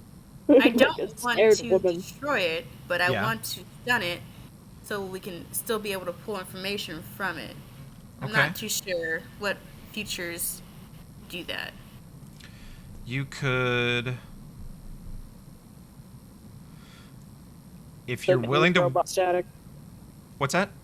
Robot static again? I'm still getting robot static. Hang Oh, on. I'm sorry. I'm gonna completely quit Discord. Hang on. Gotcha. You could attempt to walk up and touch it and mind link with the robot, which is the thing you have the ability to do. And Will it attempt shoot to. me on Oh sight, yeah, it though? might shoot or shock you or attack you in some other way, but as you do it, that's the only way for you to directly sort of force communication with it. The way Matthew and Thomas described it as an auto sentry bot, which you all understand is a dumb guard dog robot, very difficult to reason with. Okay, I don't want to do that. Because it will likely just shoot me before I can even do anything. Can I shock it? Can I do anything from a distance? I think you currently do not have any offensive capabilities. Oh, shoot. Yeah. We need some guns up in here. How clear would it be to the party that I'm itching to shoot this thing? It's pretty clear. You're still standing in the doorway pulling your pistol. So if anyone wants to use that information to their advantage and plan their moves around that, I don't want to hurt myself because I already almost died twice. So Wow. I scoot. You almost fell into a fast-moving 120-degree river. You might have survived. I'm a cliff. Yeah. Luckily, So I I moved to the saved you side. though. Yeah. Yes. It took a whole team. It took a whole team. Mm-hmm. So I scoot to the side Okay. and I let Thomas do his thing. Okay. Reposition. The sentry moves down the hall towards Thomas and fires a blast at him. Hits him for 3 damage. You see it. I'm You see a thrilled. red laser beam I'm come down the thrilled to hallway do and that. bounce off of Thomas's armor, and you see a strange smile on his face. Ugh! Whoa! Masochist. And it will be I hope Thomas's that turn. it energizes him. With the stun pistol, I was gonna ask about like range advantages, like quick, like combat info. Is I in an optimal position to take a shot? Oh yeah, take a shot. Okay. All right, go ahead and roll attack. Attack. And you miss. You've bounced your shot off Yeah. the wall nearby. And I don't have a second action. I can. You can move also, if you wish. Yeah, and remind me, like, flat-footed is a word that's appearing in my brain from Pathfinder. If I move into, like, the immediate range of this robot, can I move around it? Yeah. Um, It does not look like it Okay. has any melee attacks. It doesn't have a stun baton or anything physical on it, so you think you can run right by it without consequence. Gotcha. Okay. I need to turn off the measurement controls because that is not what There I you go. want. Yeah, sorry, switch back to the token control, top left. Rad. Cool. And then you can okay, move on up this there. is more what I'm thinking, where I would do something Okay. like move in and then move. You to guys the see left, Thomas get kinda. shot, return fire, and then it seems like he's going to run in there. Yeah, just like fully charge it. What's my movement? Oh, you can go up to 30 feet. 40 feet. Yeah, So even more than I thought. 15. Oh my god! As you enter this room, you guys can see as he runs into the room at the defense robot, he suddenly whips his head left and you see his eyes wide, his face in shock, and he is bathed in a strange yellow light from something he sees to the left. And you hear him say just what Matt just said. Just shit. I'm going to if this mess isn't aggroed, I would take the possibility for a reaction and double back and head out. You're committed to there, because we're going to go to Matthew's turn now. But when you look over at this room, everything in this yellow circle is not moving. It is frozen like a statue. Matt's turn. Gotcha. Okay. I have some spells. Is there a way I can cast it at the robot? Certainly. If you get What? to where you can see the robot, you can cast whatever you like at it. Okay, can I move and then do it, or do I have to Yeah. move and then wait? Move Okay, and then do it. Okay, so I step back into the hallway. That's where the robot is, right? Mm-hmm. Okay. I'm hoping to. Uh-oh. Just Okay. go here? Oh wait. Yeah. Okay. There we go. Okay, I'm going to actually cast my energy ray at the robot. Okay, do it. So Click I'm going attack. to attack. You hit. Go ahead and click damage. Hit damage. Okay. Okay. What And kind of? You choose when you cast Energy Ray. The reason it's showing all those different types down there is because you can choose Okay. fire, electrical, shock, cold. Okay, I'll choose some acid to melt yeah. it. Well, Thomas, a green blop of acid comes flying past you and slams into this robot in front of you, and you see it sort of spark and whir and sort of it sort of knocks it off of its axis for a moment. It's still floating currently. Kitchima.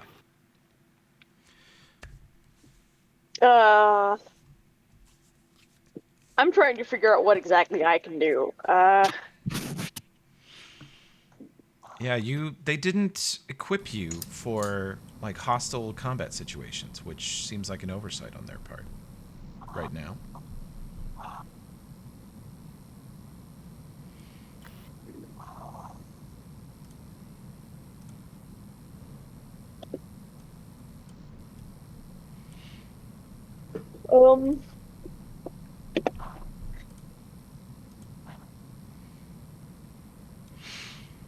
You can roll me a perception check, Kitchima. Huh? Would you roll me a perception check?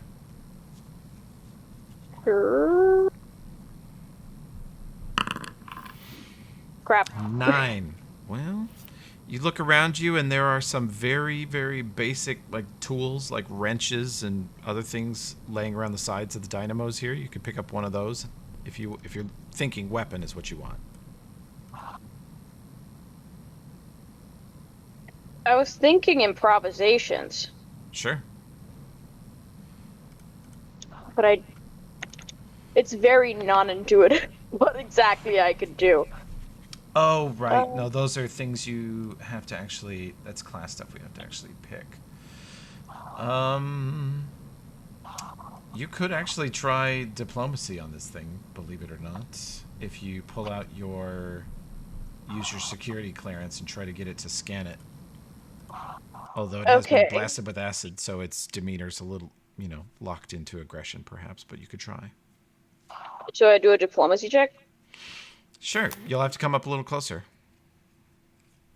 Can I, get in there? So, There you go. Now you see what's going on in the room. I think Matthew and Dr. Bari can't see this yet, but there is a strange yellow globe of energy with a bunch of people who appear to be frozen in it, stuck in it, in mid-combat. They are weapons out, in the process of shooting and stabbing each other to death. Mm-hmm. okay, great. I'm gonna use diplomacy on the little guy, I guess. Okay, roll it for me. Oh, Okay. very good. You, Kitchima, you pull out your ID and hold it up, and you see one of the many little red lenses on this bot. Turn towards it and scan it, and say, you hear a voice in like a primitive dialect or a long-lost dialect of human go, negative ID, and you quickly turn the ID over and go, wait, you have to read the fine print, the directives, and the regional, and it scans it again. You basically waste a bit of its time. And it is scanning your ID at the moment and not shooting you. Cool. Love that. Big fan. Dr. Bari, Cairo, what do you do? The rest of the party's running into this room and gasping at what they see. Okay, so of course I have to run in too, and I will, but I'm thinking, since I don't hear any other firing, I figured maybe my character can use the opportunity to do a mind link. Okay, let's see. Mind link. That's definitely an option. What is the range of mind link? Touch range. You gotta touch him. So I'm going Out of character for a second, but I just picture I go up and I open my thing of IDs. It's like, wait, that's the library card. Move it out the way. You got a Rolodex of IDs. Wait, do you have a fake driver's license from when you were 15? You monster. Yeah. Yes. No, you've occupied him with diplomatic bureaucracy for the moment. Dr. Cairo, you're running in and you see this spectacle of people frozen in this yellow bubble of energy. Mm-hmm. And do you want to do anything else this turn? Yeah, the mind link. Should I cast that? Sure. You want to mind link with this robot? Yes. It rejects your mind link. You begin to scan it, and you can tell that it is a different world of human technology. This is from centuries ago. It thinks strangely. It talks strangely. You've mind linked with robots before, and this is a very, very basic one. Very simple creature, and as you start to talk to it, it rejects you and says security alert, and it cuts off communication to you almost immediately. Shit. And on its turn, let's see, how smart are you feeling today, bud? 11. It is scanning every document that Kitchima puts in front of it, one by one. And it's constantly saying translation error, translation error, translation error. Hold the document still, translation error. So Kitchima has momentarily occupied it. And it has decided to not shoot anyone this turn. Okay, it's my turn. I decided. Oh wait, no, it's not my turn yet. I just heard noise. Thomas' turn. And you guys see another robot another shot. come around the corner and scan you guys, and you see it quickly. You think it probably quickly communicates with this one, and it looks like it is holding, waiting for the first one to decide if you guys are hostiles or not. Yeah.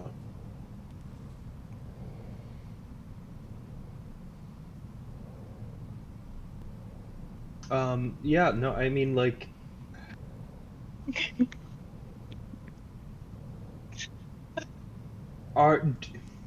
kind of, if I can peek around this corner to my left past the Go ahead. glowing bubble, just to know, is there more, like, what's the full picture of what's going to happen here? Go ahead.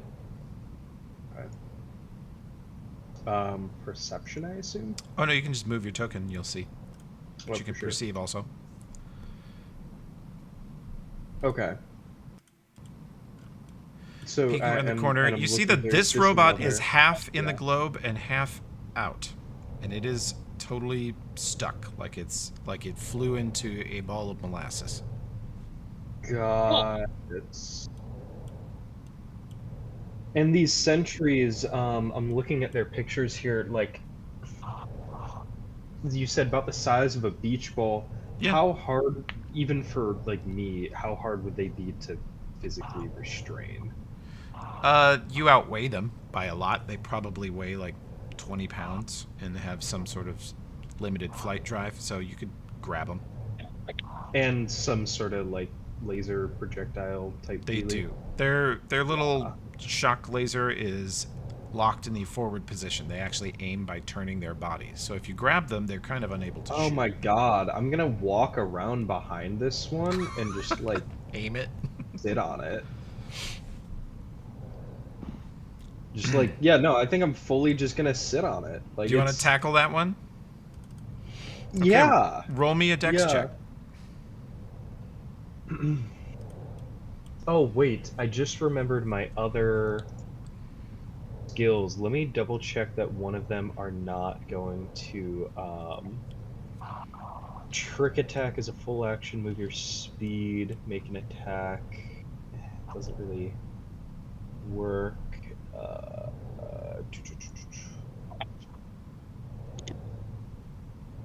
Evasive, reflex. Okay. Yeah. So I'll just do that dex check then. Okay.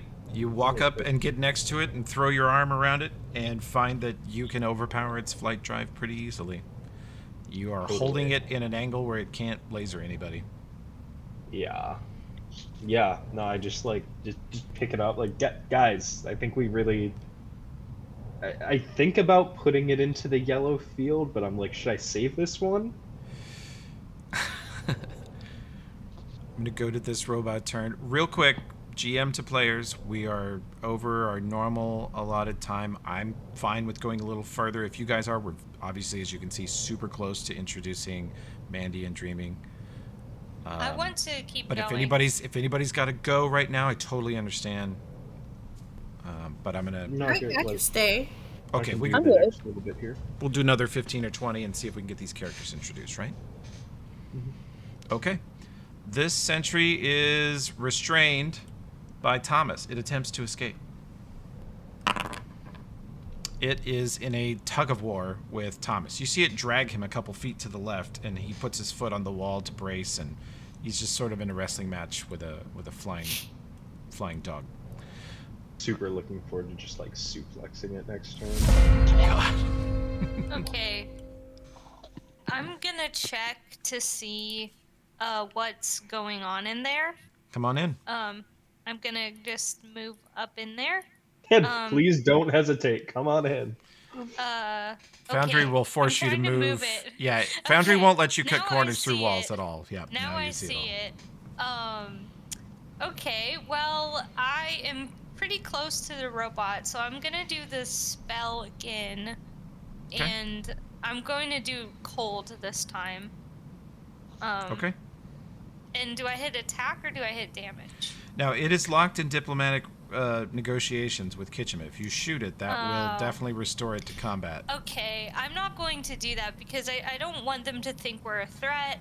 Because Like, Kitchima is going through this like Rolodex of bullshit paperwork. I think she just showed it an iTunes agreement, and well, it looks like I don't want to do much, but I just want to take a look at like what's going on. Yeah, would you give me a physical science check? Since Yes, you're my sciencey side of Tumblr. Yeah, that's me. 12. Well, you're not sure. The tech you don't recognize, but you recognize the effect. These people in this globe over here are in a sustained stasis field. And you don't know how long they've been there, but that is like a bubble where if you touch it or get pushed into it or enter it in any way, you will be a part of it, potentially forever. And you think that while it's enveloping all these different people over here, you think it's originating from this woman with the red hair in the corner who looks like she is in the middle of falling backwards, clutching some device on her arm and like screaming in pain.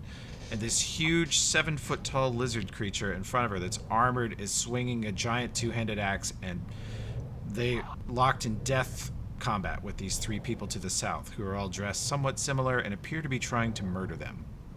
I shake my head and say, motherfucking lizards.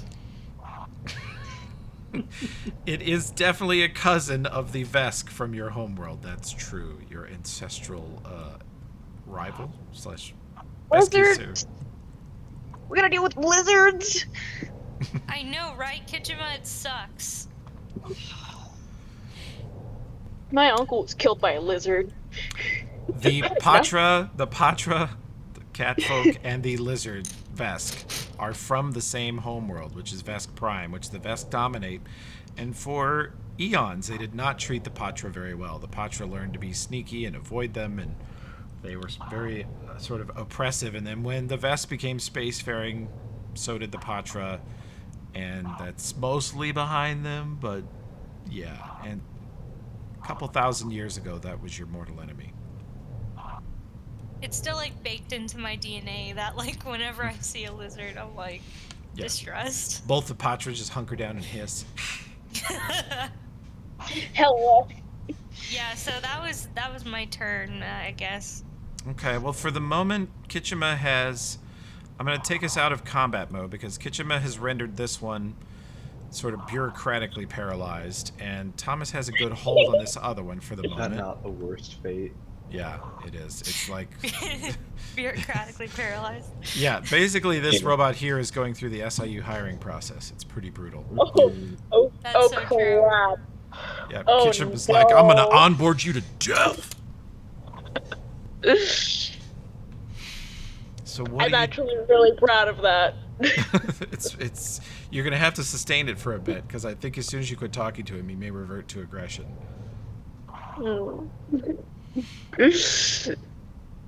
Matthew, you think that there is some kind of connection as you look at this scene? Anybody else that's good at physical science? Actually, I would let Dr. Bari also roll her life science or medicine check, whichever she prefers. Both are applicable. My PC is running low on battery, oh boy. Oh no, that's what happened to Graham when we first got her.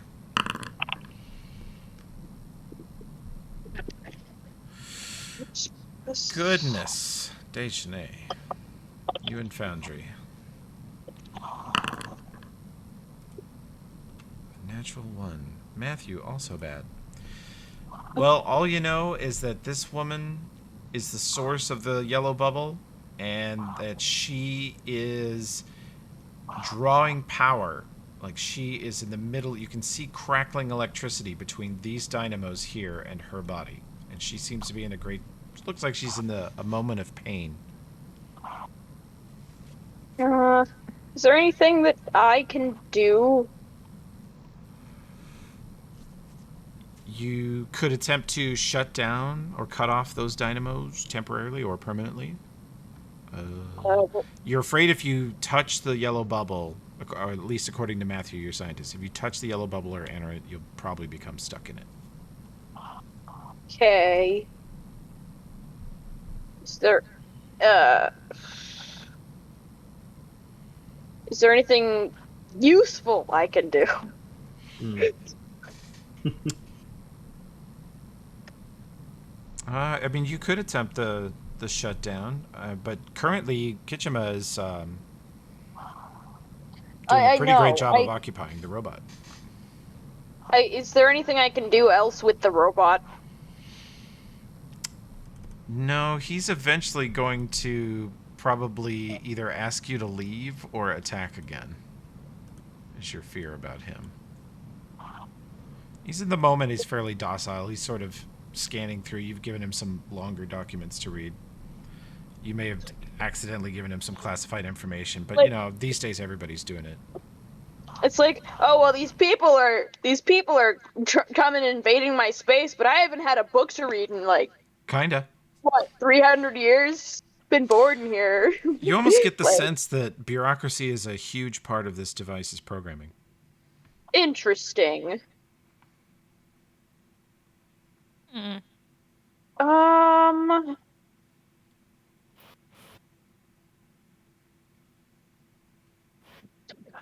Can I? I almost want to try doing like sleight of hand to like cover up an expiry date on something that would grant me clearance. Sure. Roll that. Okay. Oh my Yes! god. Yes. Amazing. Yes. You have it so occupied with BS, you actually look over and see that it has little battery cells on the side of it, and there's 4 of them. 3 of them you quickly figure out are empty, and the last one, if you wish, you could basically pull his plug. Okay, but that shouldn't like do any damage to him, right? Oh no, Like, it just stop him from moving or firing for the foreseeable future. okay, I'm gonna do that then. Okay. You, while in talks with him, you just reach over and go, and you see it float down to the ground and essentially go to sleep because it's on its own little backup power. It will remember this, but it can't move right now. I feel bad. I look at Kitchman and go like, well, it's what you had to do. Thank you. Of course. I'll have to look through my stuff and see if I can actually find the clearance orders. Yeah, that sounds good. Okay.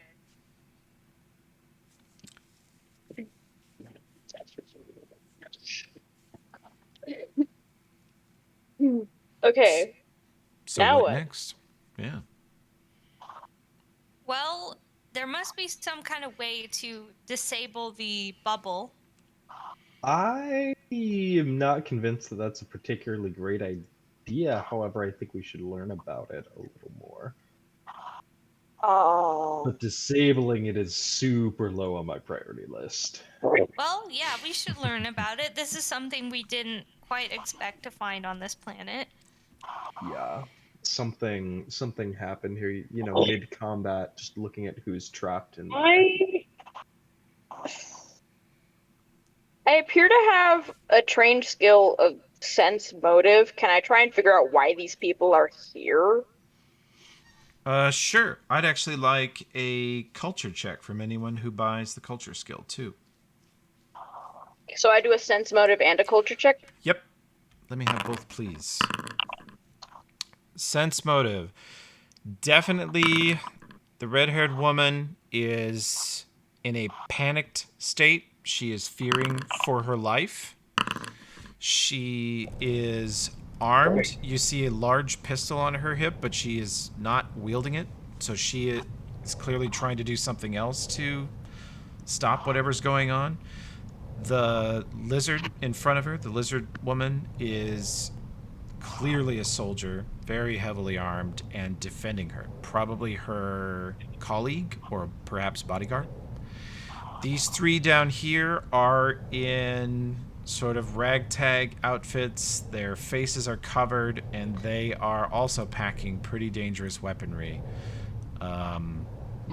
And they are definitely trying to kill these people. And you can see that they are carrying construction type explosives like demolition gear. They are probably the people who blew open the door, just based on what you're seeing. And the culture check, how do we do? I see a 29 from Dr. Bari. Dr. Bari, the outfits that these three people are wearing are cobbled together from a number of different uniforms and armors and equipment. This Vesk lizard here and this woman in the corner are wearing vintage outfits. They have not, it's a type of armor that comes from a company that hasn't existed for 400 years. It's like, to you, it's like looking at someone wearing a Civil War Union soldier outfit. It's an antique gear. Man, this is a major throwback, you guys. Yeah, I Wait. guess. If they're that old, do you think they're gonna attack us because we're Pahtra?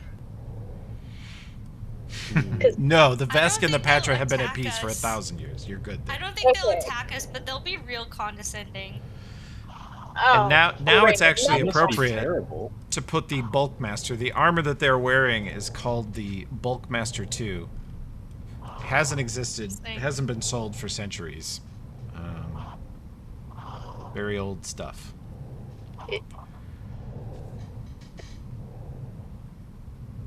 All right.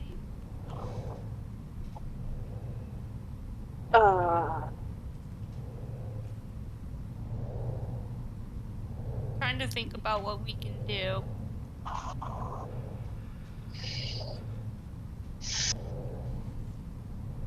Well, Was I we able can- to determine why they're here to begin with, or not? Based on their outfits, you think the two people in the corner wearing the ancient outfits are part of the original terraforming project? And the other three are definitely trying to kill them or sabotage the facility or both. we The can fact always that make a they've been note here of for this. Years is probably why the science hasn't progressed very far. Yeah. I'm just gonna jot that down. Make a note of that. Maybe we could end up helping a lot more if we figure out a way to ask these people. I don't know. That I know we're against disabling the bubble, but like I feel bad not trying to figure out a little bit more about like what these people are.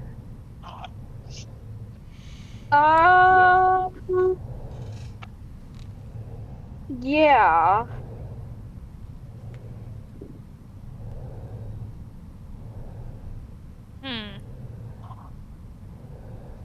It's it's weird. It's not what we came here to deal with.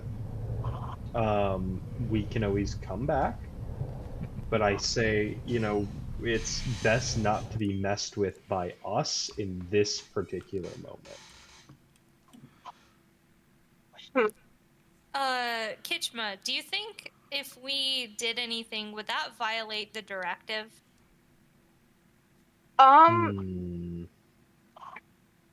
This isn't really part of the local culture. They seem to have dismissed all of this in its entirety. They want nothing to do with the facility out here. I don't think it would violate the directive.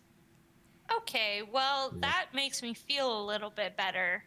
And maybe if we do something, we can ask them about, everything. Yeah. Does it seem to us like the Vesk has the situation kind of in hand, like they were about to take these people out, but then got stopped? Whoops, I've been on mute on accident.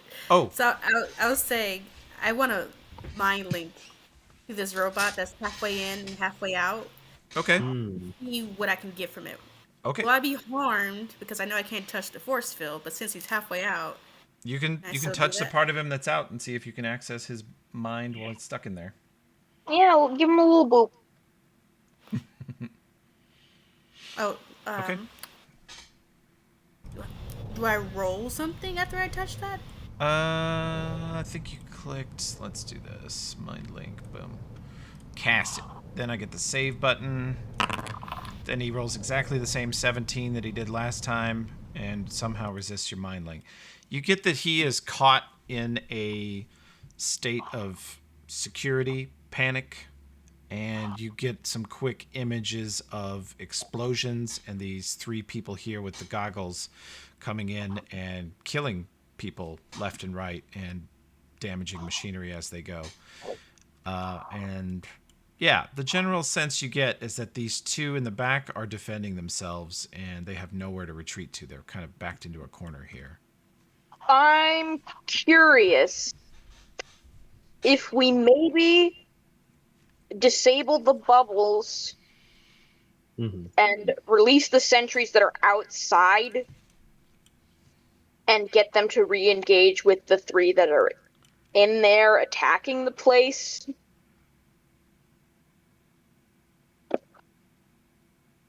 Then maybe we could is anyone following? In terms of Yes. like, reprogramming the computers, the robots. I don't think we even necessarily need to reprogram them if they're like if they already ascertained those three as a threat. Yeah, Then Dr. Bari confirms that. They do. I did. Yeah, the Okay. robot you mind They linked are with a definitely threat. views those three as a threat. And I also give you guys a medicine check. Several of you are good at medicine skill. I can yeah. Solid. Oh, very good rolls. You guys know that stasis fields like this one, when you come out of it, you're usually really hungry, tired, and sore. And that's if you've been in it for a few months or years. These folks have been in this for centuries. Probably when this stasis field comes down, they're all going to be completely exhausted, maybe even lethargic. Okay. Yeah. So if we can take out the bubble and re-engage the sentries, then those three we can hold in captive and maybe interrogate and get some more information on the situation while the Vesk and the woman are maybe able to tell us a bit about what the hell. Yeah. That sounds like an excellent idea. First, we got to figure out how to get the bubble down. Out of character, which one of my skills would like help me figure out how to take it down?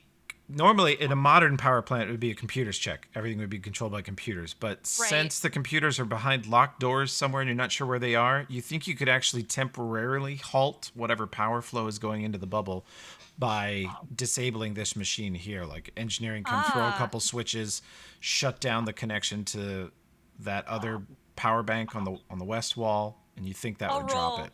I'll roll for engineering. Okay. Oh, yeah.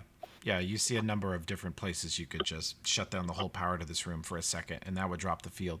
Because it's clearly caught in some endless loop. You already have the sense, Matthew, that this stasis bubble for centuries was not anybody's original intention. Like something went very wrong here. So I do that and do my best to get the bubble down. Okay. You step over here and you all feel that sort of energized feeling you've felt since you've been in the facility, where your hair standing on its end, you're kind of got goosebumps. It momentarily subsides and there is a strange quiet that kind of comes over the room, and the bubble pretty quickly dims and then disappears, and these people remained kind of upright, frozen, and the power kicks back on shortly thereafter. And then they all slump forward and just fall on the ground like they've been knocked out. And they kind of move around slightly. They drop their weapons. The only one that seems to still be holding on to their weapon is the lizard still has one hand on this giant two-handed axe, but she's laying flat on her back, and you just see that one hand gripping it. And their eyes are kind of lolling around. Looks like they're not seeing very well at the moment. I say we take their weapons. I think leave the Vesk with her weapon alone because I don't want to cause any issues. But take the weapons of those three. Let's take their weapons. Mandy and Thomas Dreaming, for the first time in this 2-hour gaming session, you may speak. If you Yeah. Okay. So you were fighting for your life. There was a strange explosion, and then you had bizarre dreams, good and bad, for what seemed like forever. And then you wake up feeling like you've been run over by a truck. The worst hangover imaginable, absolute exhaustion, your arms and legs are heavy, and you're laying on the ground seeing these people over you, and the people who were just trying to kill you are laying unmoving on the ground near you. tiredly. What the fuck? You guys hear a human female voice laying in the corner go, "What the fuck?" Great. Oh, I guess as I'm slumped over, I say, did I get them? Nice. Are they dead? No. Doesn't seem Well, like they're not- dead. Not quite, but try and take it easy for a moment. We're going to make sure that you're okay physically, and they're not a threat now. You need to tie them up. They have explosives. Yeah, let's confiscate those, because we're This- confiscating everything. This sentry from- drone that was also caught in the effect slumps to the ground, completely devoid of power, and just goes straight to sleep. Okay, We have some rope. We can tie them up. we do have rope. This person in the center has armor. You can see that she has batteries. She has a backpack with a number of items in it, and she has what Tomas will instantly identify as an arc rifle. It's basically a sniper rifle that shoots very focused lightning bolts. And these other two guys each have a pistol that fires, it's an old type, but it still hurts. It's a graviton pistol. So they're all pretty armed.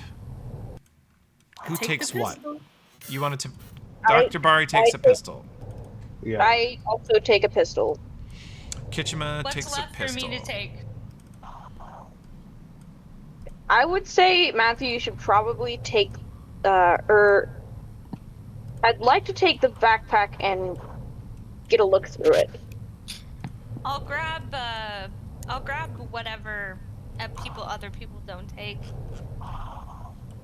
Thomas, where are you? Are you underneath somebody else's token? I can't find you. Yeah, I am because I was right There you on go. top of the Gotcha. robot. Yeah. You or Matthew, which one of you takes the rifle? I'll take the rifle. Totally. Okay. I wouldn't trust Thomas with the rifle. He Oh my already has gosh. a gun. I just feel like it's more fair to let me have something just in case. Yeah.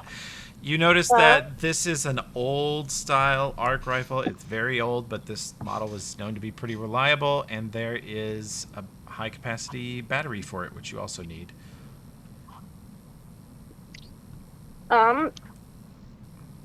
Actually, I'm gonna double check my skills real quick. Hang on. Okay. Because I think, I might want the rifle. It might be better for me to take the rifle. Pretty much anyone can use it, but the rifle is a little more. It's 'Cause heavier, I've but it got does a little more the, damage than the pistol. Because I've got weapon specialization. It doesn't Oh, matter. everyone does have weapon specialization. Envoy, you and Matthew, the Catfolk actually both have similar proficiencies. I think I gave some Okay, extra ones never mind too. then. I think it's fine. Okay. You're both quite Yay, capable thank with you. weapons. The cool thing about Starfinder is even the wizard can shoot a laser pistol. Like everybody gets that stuff. That's Thomas amazing. and forgive me, Vedva, the lizard, both have expanded. They're soldiers essentially, so they can use grenade launchers and rifles and ship cannons and stuff. They know more guns than you, but everybody in Starfinder can shoot a laser pistol or laser rifle.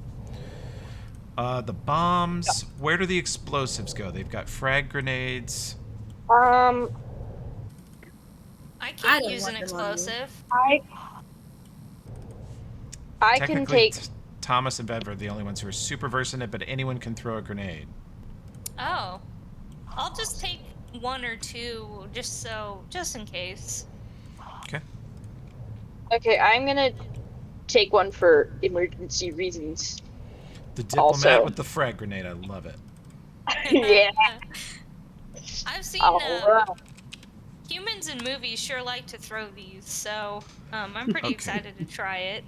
Let me see how many total. Hopefully we have. won't need to. But I 6 like your total enthusiasm. frag grenades. I'm putting 1 on Kitchima. You guys just let me know where they need to go. 1 for me. 1 for Matthew. That leaves 4. Dr. Bari, would you like a frag grenade? I don't really want one, but if I'll Dr. take Bari, one. would you like I don't really want it. Would you care for a grenade? And then Thomas, lucky guy, you get 3 frag grenades. Hooray! Yeah. Well, Okay, they're on your sheets. perhaps before these people talk, it might be good to get them some food, some water, like a place to sleep. Quick medical examination. Yes. Yeah. Off if they feel like we have taken care of them. Watching you all with confusion. Yeah, should Sabrina we and do- Vedva know that these people, you know these 3 assailants who were trying to kill you as absolutely murdering terrorists. They have killed dozens of your colleagues. They came here to kill you, and then they want to blow up all the terraforming machines, which will kill everyone on the planet. That was their goal. What are you guys' I look at everybody. So, what's everybody's names? Mine is Matthew. It's a good place to start. I'm Dr. Cairo Bari. I'm a Pahtra, as you can see. But yeah, go ahead. I'm Kitchima. I'm also Pahtra. Out of character question. Yeah. Did me and Matthew, by any chance, know each other before now? You could Oh, have. come on, that's so racist. No, I'm just kidding. No. Like, because I think it'd be funny.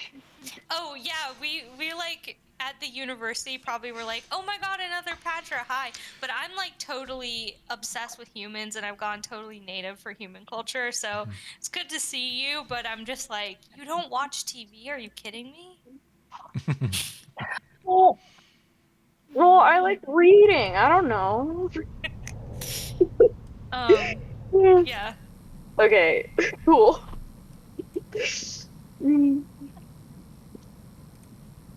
I think it would be best to tie up the terrorists and maybe re-enable at least the sentry that I disabled, re-enable it to like put guard on them so we don't really have to pay attention to them for now. For now, yeah. You re-enable this sentry? Yes. As you turn it back on, it turns and scans everyone again with red lights for everybody, but when it scans Vedva and Sabrina, the 2 characters in the corner, it turns green and you hear it say ident confirmed, and it just kind of floats over next to them, aiming itself at everybody else, but not attacking. Okay. So Whatever. these were your robots? Yeah. Whatever you did to them, thank you. Of Sabrina. course.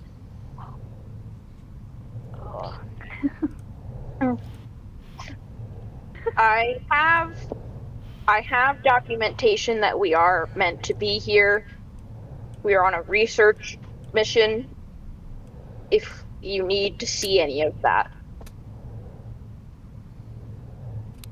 Pay you later. You know, for now, the fact that you stopped them, that is fine. Do you want some dinner? That sounds amazing. Please. Okay, I'm gonna give them. I have some food, right? Oh yeah, Um, you have rations. yeah. I'm going to give them my rations and like.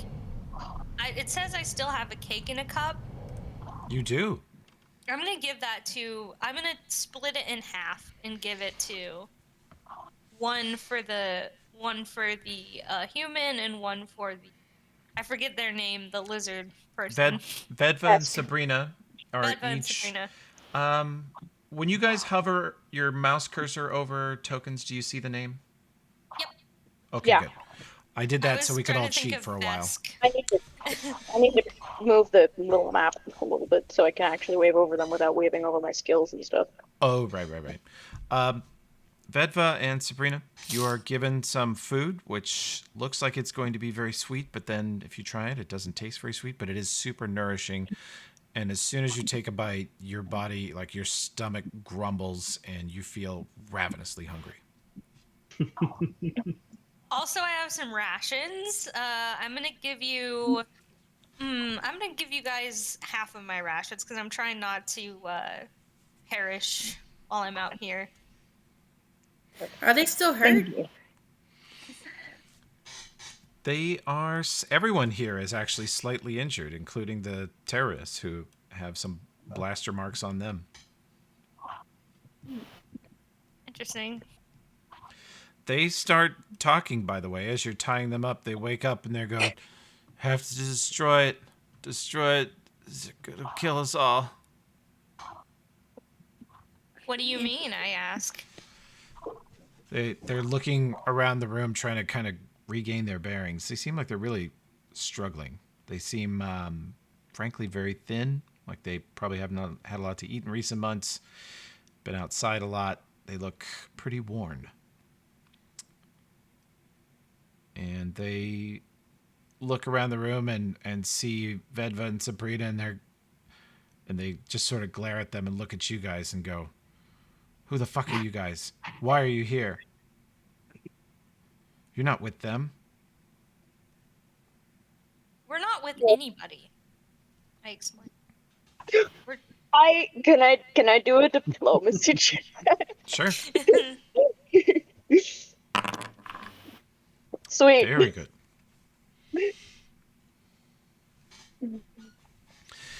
You talk to them for a bit and explain that you're here as a cultural liaison for this project, and you kind of we're here to help and not to harm, blah blah blah. And they seem kind of innately agitated, and they explain to you that this world is not under the jurisdiction of any government anymore. It is returning to its natural state, and if that means every living thing on it dies, then that's more the better. We are a plague on this beautiful planet. That's sort of their general I'd philosophy. love to be fascist. Yeah. I turn to Thomas and say, "Man, these guys sound like Marvel villains." They totally are. I'm about to CG in 3,000 of them. Oh my god. Oh no. Well, do you guys want to stay here, or should we go back to the ship, or where we were before? Well, okay, if where they were standing was in the stasis bubble, was the power system for the whole facility, that should mean that a bunch of different doors are open now. Or at least Presumably, yeah. Mm-hmm. But Did just flip the power off and back on. This door over here, by the way, says it leads to administration. Okay. Before I go, can I do a mind link with them to see what they know? Oh yeah, because we are so far past time, we should probably pause here. And now that at least I know you haven't got to do much yet, Mandy and Dreaming, but I really appreciate your patience and sticking around the whole time. Good. Thanks for being here, you guys. Yeah. So Thanks for waking up. we'll pick it up from here next time. The characters Also- at least know each other. Yeah? Dreaming, do you want to come with me to go bake bread? Nah, I would if I could, but I really need to get to work. Okay. I have to leave in a bit, so.